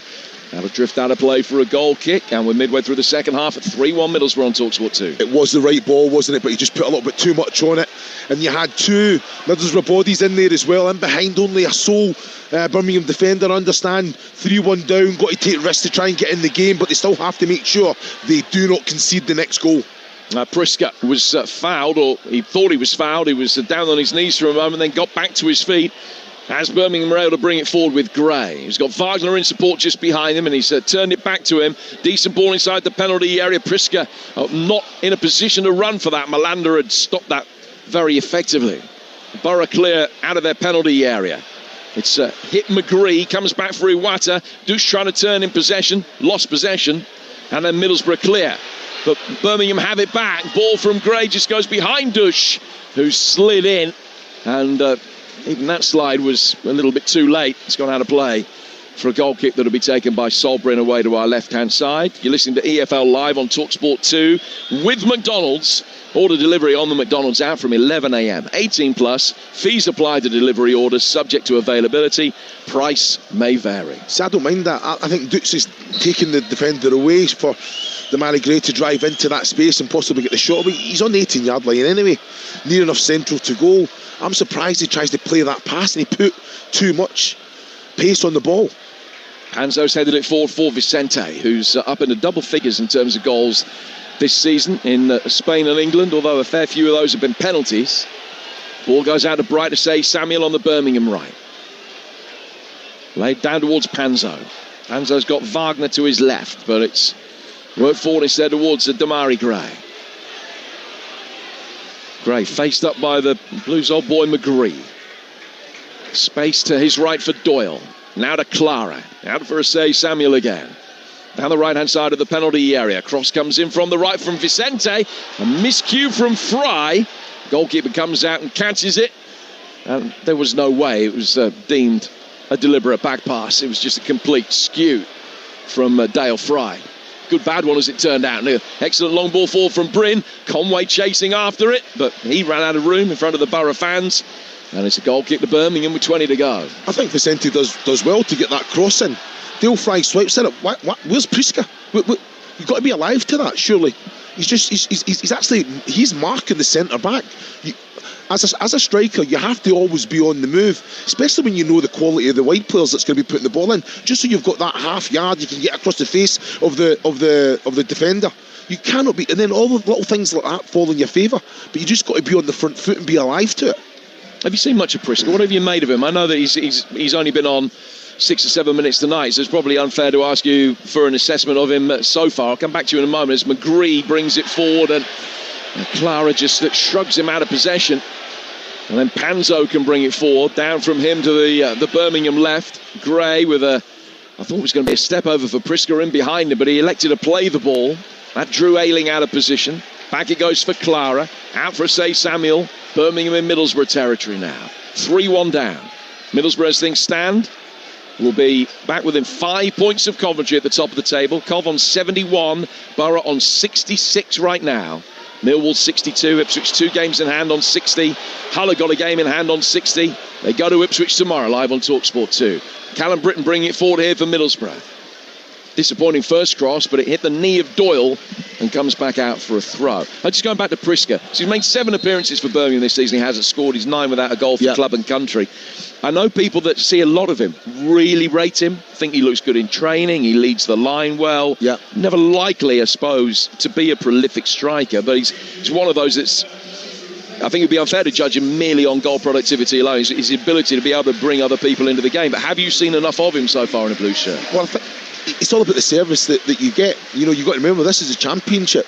You know, the physicality of this league, he's got to get up to speed very, very quickly. He doesn't look fit enough, in my opinion, as well. You think he does try and play on the shoulder in between centre-backs. He can do that little job where he comes in in the 10 role and link up.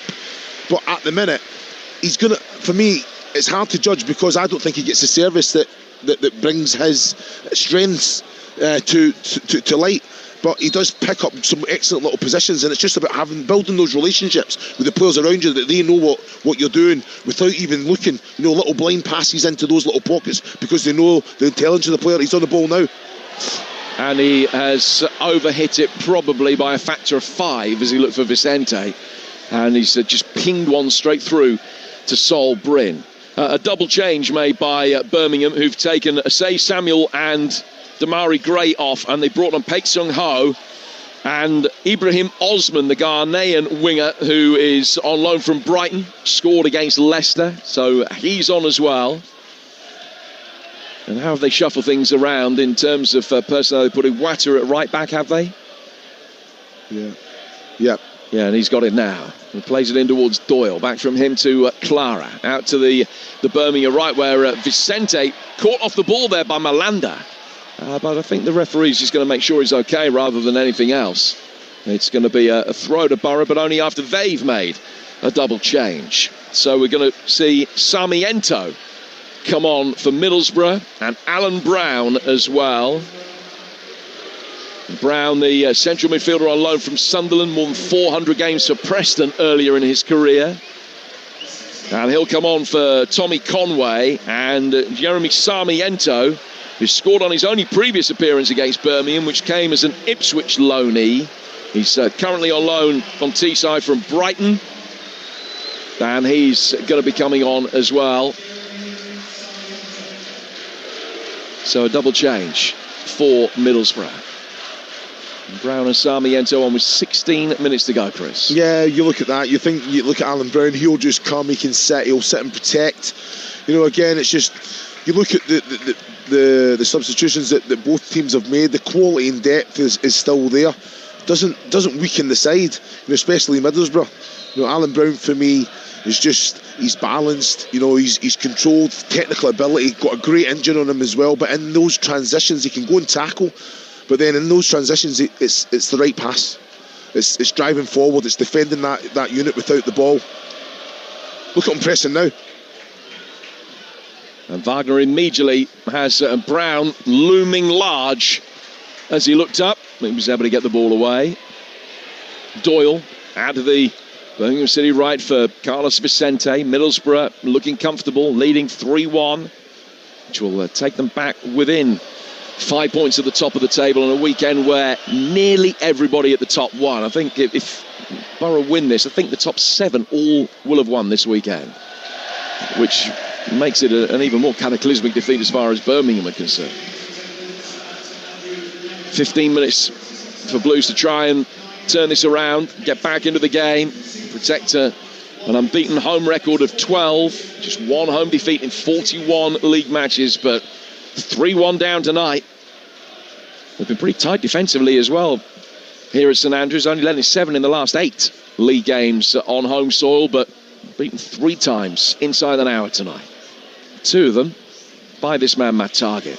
Back from him to Malanda. Fry turning it back for Bryn, who did well to rescue it. It was an aerial ball. Don't think it was quite on target. He controlled it well. Then he had time to get it away. Iwata, Birmingham's makeshift right back, comes back and heads clear. Handball shot against Sarmiento. Play goes on. Birmingham working it back for Beadle. buzz of expectation from the Borough fans when it was laid back to the Birmingham goalkeeper, whose distribution let him down on numerous occasions in the first half.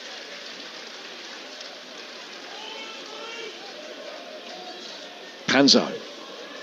Back for Beadle again. Now to Clara. I feel at times in the first half it was a case of watch out, Beadle's about to put it out of play. There's a free kick which will be taken by Birmingham in the heart of the midfield. He's been fine in the second half. Yeah. I do wonder if there was any ill effect of that really hefty bang that he took at some stage in the first half. Fair comment, but surely then there's communication between Beadle and Clara and Panzo, because they were putting him under real pressure. And welcome to listeners from Talksport. Here is St Andrews, Middlesbrough 3-1 up with 13 minutes to go. They've been good value for it over the game as a whole. They were 2 up inside half an hour with a couple of goals from the former Aston Villa man Matt Targett. Birmingham had started really brightly, but as soon as Middlesbrough scored the first on the counter-attack and against the run of play, Birmingham fell apart. They were better at the start of the second half and got one back through Marvin Dush, but a delicious Luke Ayling cross was headed in by David Strelec with his last touch before coming off to restore the advantage. And as things stand, Middlesbrough back within 5 points of Coventry at the top of the table. Birmingham have had the odd isolated chance since going 3-1 down to make life difficult for Middlesbrough. But Solbrin's only had a couple of saves to make all night of any consequence, and it's Middlesbrough on the front foot here with Sarmiento. He's lost out to Clara. Chris Uelemo's watching the game with me on Talksport 2. As Hackney plays the ball in, should be easy for Beadle to catch it. He can. I think good value for it, Middlesbrough. They've been excellent. I think they had to weather the storm probably the first 5-10 minutes, but then get the goal against the run of play and then just took control, play with a purpose, defend. Everyone knows the responsibilities without the ball, but it's with it in that transition. Use it very well, go forward with numbers, with aggression as well, and create some real good opportunities. Wagner sends a ball inside the Middlesbrough penalty area that is comfortably caught by Solbrin. The game continues on Talksport 2, the final 12 minutes. If you've got the Talksport app, it's really easy. Just go to the live games tab at the bottom of the homepage, and that will give you the option to listen to our Talksport 2 coverage. And Middlesbrough going back within 5 points of Coventry at the top. If they can hang on for the final 12 minutes, they lead by 3-1. And the ball is out of play for a Birmingham throw, but Middlesbrough got a player down injured at the other end, just outside his own penalty area, and both coaches will call their players across just to discuss what needs to happen over the last 12 minutes from here. Yeah, I think when you look at Chris Davis now, it's just giving them a little bit of detail, pointing to Wagner there, just making sure, get yourself forward, get yourself into those areas. They have to now just throw everything at it, make sure, can they get the next goal? At the minute, you're looking at Kim Hellberg, I think he's quite relaxed. He allowed his staff to just go and hydrate the players. I think he's quite content with what his team's doing. I think when you put Alan Brown on, that understanding between Aidan Morris, Hayden Hackney, the three of them, now that relationship is very, very evident. So they've just got to keep doing what they're doing. A real mix on the coaching staff that Middlesbrough have got. Kim Hellberg himself in his 30s. He's got David Salini and Anes Mravac, the Swedish coaches with him, but he's also got the experience of Adi Vivash there, who's I don't think he would mind me saying been round the block a little bit in terms of playing and coaching, but certainly knows what the championship's all about, and his experience of football and of promotion battles from this level will be absolutely vital. But don't you think that in itself says more about Kim Hellberg as well, by keeping Adi Vivash there? He comes in, he's got his way, but he can see the benefits of having that experience. Absolutely. Someone that's been there and done it. But usually it's threatening, because he was interim, wasn't he, for a period? Mm-hmm. Usually that's the politics of it. That's usually an issue. So I think it just says he's very comfortable in his own skin. Kim Hellberg, he has his beliefs. He's open to having that discussion. Well, the boos that you can hear from the Birmingham fans there as Luke Ayling went down, just with a touch of cramp. But he's okay and able to continue. It's not running seconds off the clock because the time will be added, but it's fragmenting the play. Free kick to Middlesbrough. They're 10 minutes from home now. Long right-footed ball forward. And down to the right-hand touchline. It's just drifted out of play past Alan Brown. Come off his thigh, actually. Out for a throw that will be taken by Wagner. Birmingham 1, Middlesbrough 3 tomorrow night. As you know, Ipswich against Hull, 7:45 kickoff on Talksport 2, 4th against 5th. But the winners of that one will go 3rd. Opportunity for Birmingham to bring it forward here with Vicente. Roberts, well, he's unlucky, didn't win a corner. Iwata it was actually, with a right-footed cross that hit the nearest Middlesbrough player, Malanda, and then smacked the corner flag and just bounced the wrong side of it from a Birmingham perspective for a throw. They now, for the next phase of play, do get a corner, which is only their second in the second half. Yeah, they need to really make these moments matter. You know, I think when you look at the personnel, can they go, just put it right on top of Solbrin? You know, Clara in there, one of the best in the league at going, winning those first contacts, so aggressive in both boxes. So, corner from the Birmingham City right. Swung in really deep. Again, looking for Clara to be able to plant it back in. And Bryn was almost taking a ride on the net and the crossbar as the ball cleared him and went onto the roof of the net. It's been given as another corner. The reaction from the Middlesbrough players suggests that might not have been right. But another corner has been given. We've got the opportunity, Blues, here to work it short. Osman's not had too many opportunities to get into the game since coming on. Will it be worked short to him? Or is it going to be another ball that is swung in deep? Referee just goes across, lays down the law. With all the pushing and shoving that's been going on inside the 6. It still is going on. Now the corner comes in from Doyle and towards that near post area, and well dealt with by Hackney. Out for another corner, they'll do it all again. Yeah, keeping the pressure on. That's an excellent ball in as well as from Doyle with pace, trying to go to that near post area. Pruska's there as well, but excellent defensive header. For me, it's Clara, I don't understand why he comes right under it. Another one in from Doyle, swept in towards the far post, well kept out by Bryn, and this time a goal kick has been given when that surely was a corner. I think they've got 2 of the last 3 wrong there, the officials, probably. I mean, you could almost argue a push on Bryn, almost. It was a good goal kick. It was a beautiful ball that was swung in by Doyle, and he's taken a step back, Bryn, and he's flicked it round the post. It should have been a corner, but a goal kick was given. But as I mentioned, I think one of the Birmingham corners before that shouldn't have been a corner. Change made by Birmingham. Laird is on for Panzo. Ethan Laird, who's come off the bench of the last 2 games, which have been his first appearances since late September. He's really had a season blighted by injury. And so he is on for Panzo. And he's taken his space at fullback, and the versatile Iwata is now playing centre-half. Yeah, it's one of them. It's just trying to get a little bit of kind of organised chaos here, but they still have to use the ball better. Whittaker, just playing it round the side of Iwata. I don't know how many minutes he's played at centre-half in his Birmingham City career, or even his career at large. Bryn comes out, almost made a mess of it, and then he's still out, and he's near a halfway now. Has he handled that?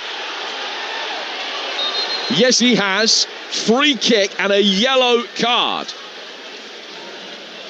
It wasn't the denial of an obvious goal-scoring opportunity, because he's got about 20 players behind him. He's travelled so far outside the penalty area. And in fairness to Solbrin there, his arms are down by his side. He's just trying to make himself big by sticking that chest out as well. I think the referee's got that one spot on. He had to come. He's under a little bit of pressure, and I think he's done the right thing by going towards Dukes there. Just trying to look at it on the monitor. Yeah, it's a handball. Receives the yellow card, but you're spot on. I think there's enough personnel behind him that it's not a goal-scoring opportunity. Tommy Doyle takes a free kick from fully 30 yards out, and Bryn did well to save it. I think Bryn thought he was in trouble there, because he made no attempt to race back until he saw that the colour of the card was yellow, and then he sprinted back. I think he thought that he might be getting sent off for that.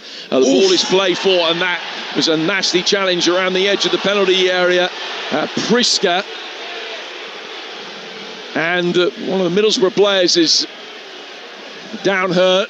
Just having another look at it as the ball was flicked on, and Priska came to attack it and has really caught Luke Ayling around the nape of the back.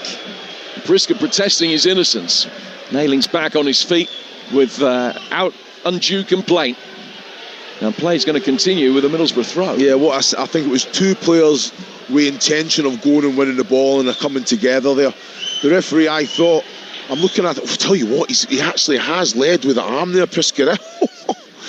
Oh, I tell you. Birmingham bringing it forward with Osmonds. 3-1 to Middlesbrough. Osmond taking it on, trying to get towards the byline, cutting back, but couldn't beat Callum Britton or get the ball in. Alan Brown squeezes it past the Birmingham midfield to get it forward for Morgan Whittaker, and he's then fouled by Iwata. And it's going to be a free kick to Middlesbrough, 10 yards inside their own half. 4 minutes to go. Birmingham City fans filing out plenty of empty blue bucket seats you can see around the ground. The Middlesbrough end, nobody is left for the long drive back up to the northeast yet. And they'll be delighted. This will be a big win for them on the back of the disappointments of only 2 points in the last 3 games. So much was made of the importance of this fixture that they couldn't afford to lose any more ground. And they have been excellent. After the first 10 minutes where they were shaky, they have been pretty good. Wagner knocks a long ball forward that's going to be chased down the Birmingham City left. It's come off Osman and goes out of play for a Middlesbrough throw. Birmingham lost their way again. No, they have. You know, I think you've called it spot on. You know, even conceding that goal, nothing changed. You know, they defended well. They got their foothold back in the game. They used it, got into good areas in the attack. They made Birmingham have to defend and then get that goal, that all-important goal. Gives them that little bit of a cushion. The confidence came back, but they've managed this game. Dush, fall from him, easily cleared by Fry. Clara will be able to get it back to his goalkeeper. It's whacked away by Beadle and straight out of play for a Middlesbrough throw. Well, they've got a great record here at St Andrews. This is going to be a 5th straight win for Middlesbrough on this ground. They've won now 7 in a row between these two, all told. In fact, the last time the Middlesbrough loss here was in 2019. Odin Bailey scored the winner. Local lad, his first senior goal, his only goal in a Birmingham City shirt. Birmingham chasing after this one. Vicente inside the Middlesbrough penalty area. 90 seconds left. Ball played out towards the right-hand side. First cross is blocked. Ethan Laird will try again. Just a little drop of the shoulder. Can he get the ball in? No, he can't. It was very easily knocked away by Target. Doyle can pick it up. He rifles one towards goal. And Bryn's handling was assured under pressure. Got his hands behind it, beat it into the ground. And with quick hands was able to gather at the second attempt. Yeah, it was excellent defending there, Matt Target, wasn't it? Tommy Doyle's driving in the box and he takes a shot on. It's the wrong thing. He can take another touch towards goal, commit the defender, and then what does that do? It creates space that he can actually release it then. But it needs to be a wonder strike to beat Solbrand from there. Osman forward towards Paik. Back involved tonight for Birmingham City after being out for a bit with a shoulder problem, which he picked up in the first 15 minutes of the recent game against West Brom. Birmingham get it out of the right and win another free kick. But you feel if they're going to be able to salvage something for themselves and for the likes of Coventry and Millwall and Ipswich and Hull, who are all paying more than a close watch of what's going on tonight, they're going to have to score from this.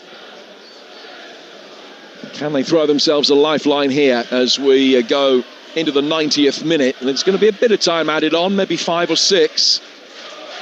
Clara, Prisker, Osman, all waiting inside the penalty area. Will they be able to get the delivery right, Birmingham? It's going to be a left-footed ball in from that right-hand touchline. It's clipped in with pace. Easily headed away by Dale Fry. He's had a good night. Clipped back over the top and headed clear again. Osman. Low ball in from him. Took a deflection. That'll be cleared.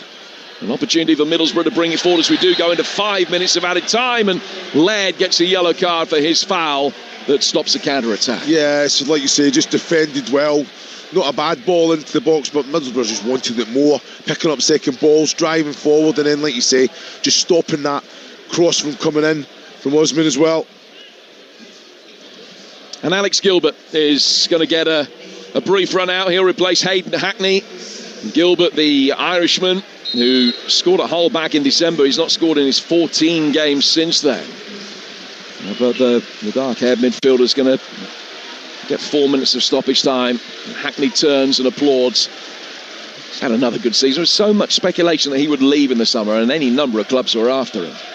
But he's a Teesside boy, stuck with them. He's played every game in League and Cup over the course of the season, and as mentioned earlier, it's his 150th appearance for Borough tonight. He's been a fantastic server. I think 8-year-old he wasn't he, when he first came into the football club, and he wants to play for this team in the Premier League. It's an amazing story, because he has a lot of suitors out there, hasn't he?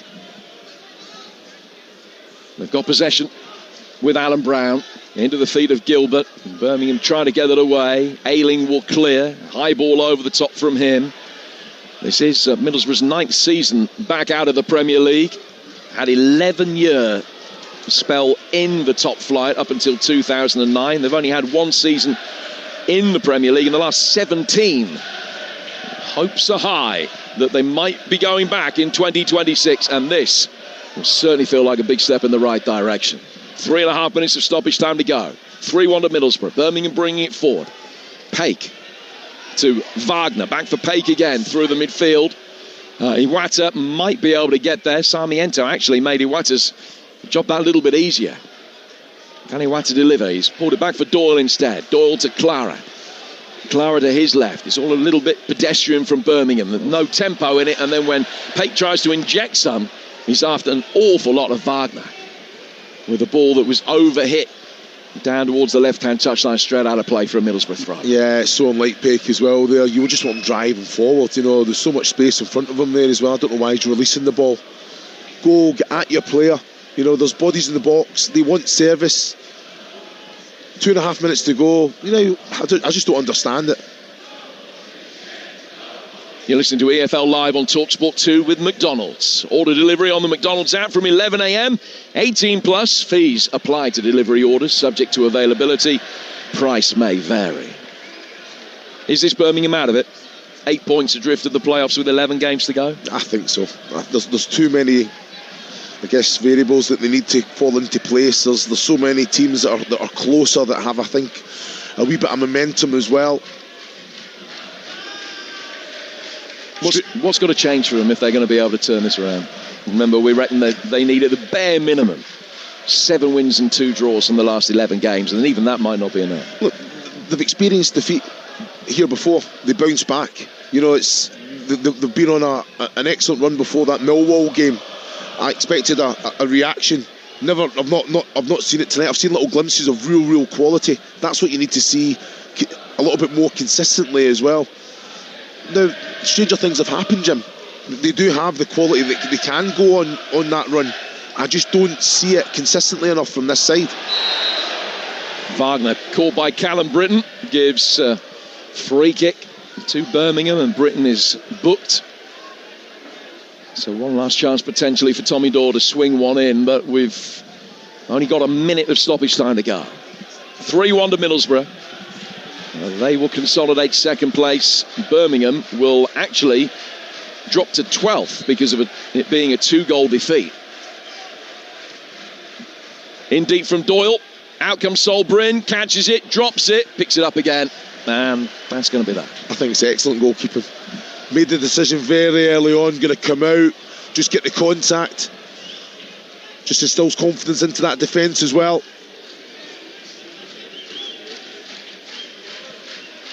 One more opportunity for Birmingham with Doyle inside their own half. Long diagonal from him out to Ethan Laird.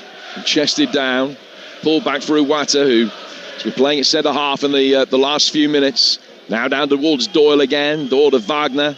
Wagner with a little nutmeg for Alan Brown. Paik drilled out towards the Birmingham City right. Kept in by Carlos Vicente. Vicente getting towards the corner of the penalty area. Backheel flick from him to Laird. They need to get it in Birmingham to get one last opportunity. Fry heads it away.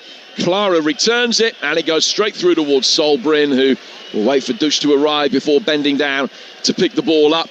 And the 5 minutes are long since up. The referee just giving him the full count again.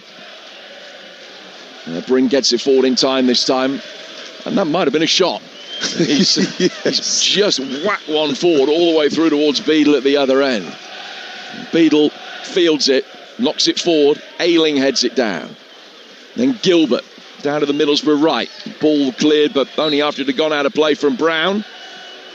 And still, the referee says there's the time for Birmingham to take this throw. Into the feet on the edge of the penalty area. And Douche's touch straight out of play. It was a poor touch. It was a poor night for Birmingham City. Really good opening 10 minutes. Middlesbrough in complete control for the rest of the first half. Although Birmingham came out and halved the deficit early in the second half, having conceded 2 to Matt Targett. Middlesbrough soon took control again and restored the 2-goal cushion on the hour mark and never looked back. They've consolidated second spot, back within 5 points of Coventry. Great weekend for the top 7 in the Championship. Horrendous weekend for Birmingham City, with everyone picking up points above them, or nearly everybody. Birmingham dropped to 12th. 8 points off a playoff place with 11 games to go. Might just be beyond them with so much traffic to get through. It is finished. Birmingham City 1, Middlesbrough 3. Yes, Borough 5 points behind the leaders. Coventry both on 35 games played. They're 4 points clear of third placed Millwall and 6 clear of Ipswich, who have 2 games in hand on them. The first of those tomorrow night against Hull City, live here on Talksport 2. Chris Uwalumo, that feels like a very big win for Borough. How much credit does Kim Hellberg deserve for the changes he made coming away to St Andrews and getting that performance from his side? Yeah, I think he's been outstanding. Deserves a lot of credit. The players, for me, they're well drilled.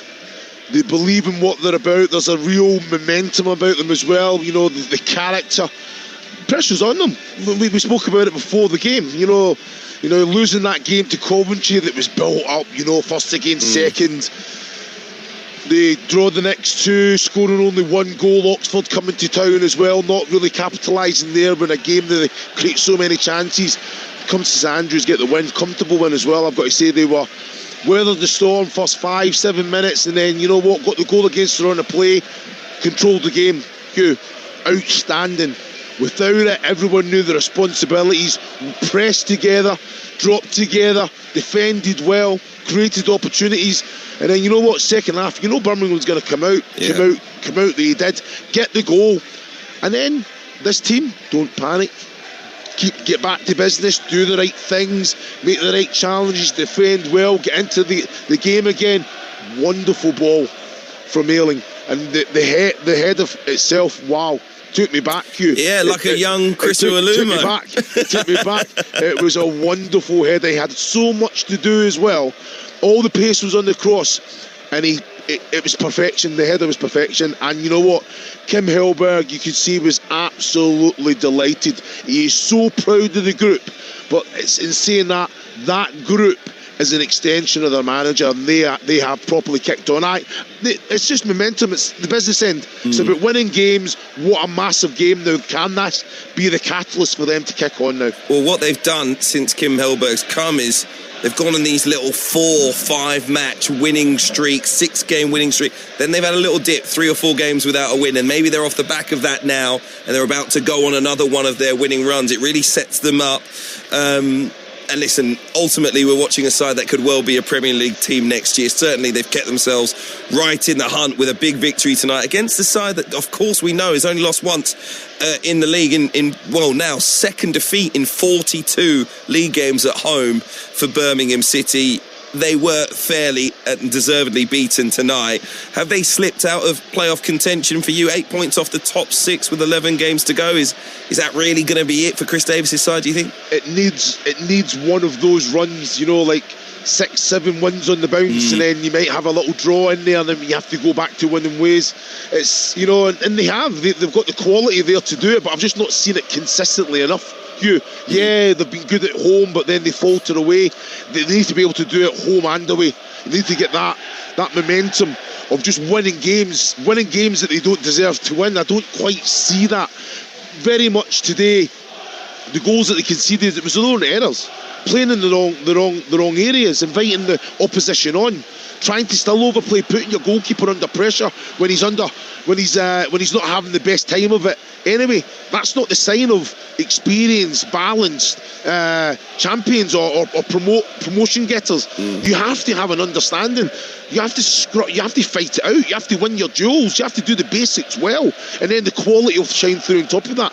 I don't quite see it. I see it in little glimpses, little moments of the game, but not consistently enough. It's been a building block season. We can't forget, although they're a big club, Birmingham City, they were promoted last season, so maybe it's to be expected that they weren't going to have maybe the lungs, the energy to get all the way despite the money that they have spent. It's a learning experience for Chris Davis as well, his first season as a Championship manager, and maybe they will be stronger for all of these experiences next season. Doesn't look like it will be promotion for them. As Chris says, it will have to take something very special indeed. At the moment, Middlesbrough are a very special side. Next up for them, a trip to West London. They face QPR on Sunday afternoon, 4:30 kickoff in that one. Birmingham visit Charlton on Saturday. It's going to be a big win for them if they can bounce back for victory against the side battling towards the bottom. OK, let's pick our man of the match, Chris, with McDonald's. Man of the Match on Talksport 2 with McDonald's. The Big Arch is here to stay at McDonald's with its very own delicious sauce. Available from 11 a.m, subject to availability. Price and participation may vary. Who have you gone for? I went for Luke Ayling. I think defensively, done the job really, really well in the first half, and then obviously to get an assist as well, to react. What a ball it was in for Strelic. And it's part and parcel of it. You have to go to places like this. You have to defend well. You have to go and lead by example. You have to go and tackle. You have to make sure the quality on the ball. And I think he ticked all those boxes for me tonight. OK, Chris, thank you very much indeed. My thanks to Jim Proudfoot as well for all the events at St Andrews tonight. Chris's man of the match. Luke Ayling, all thanks to McDonald's.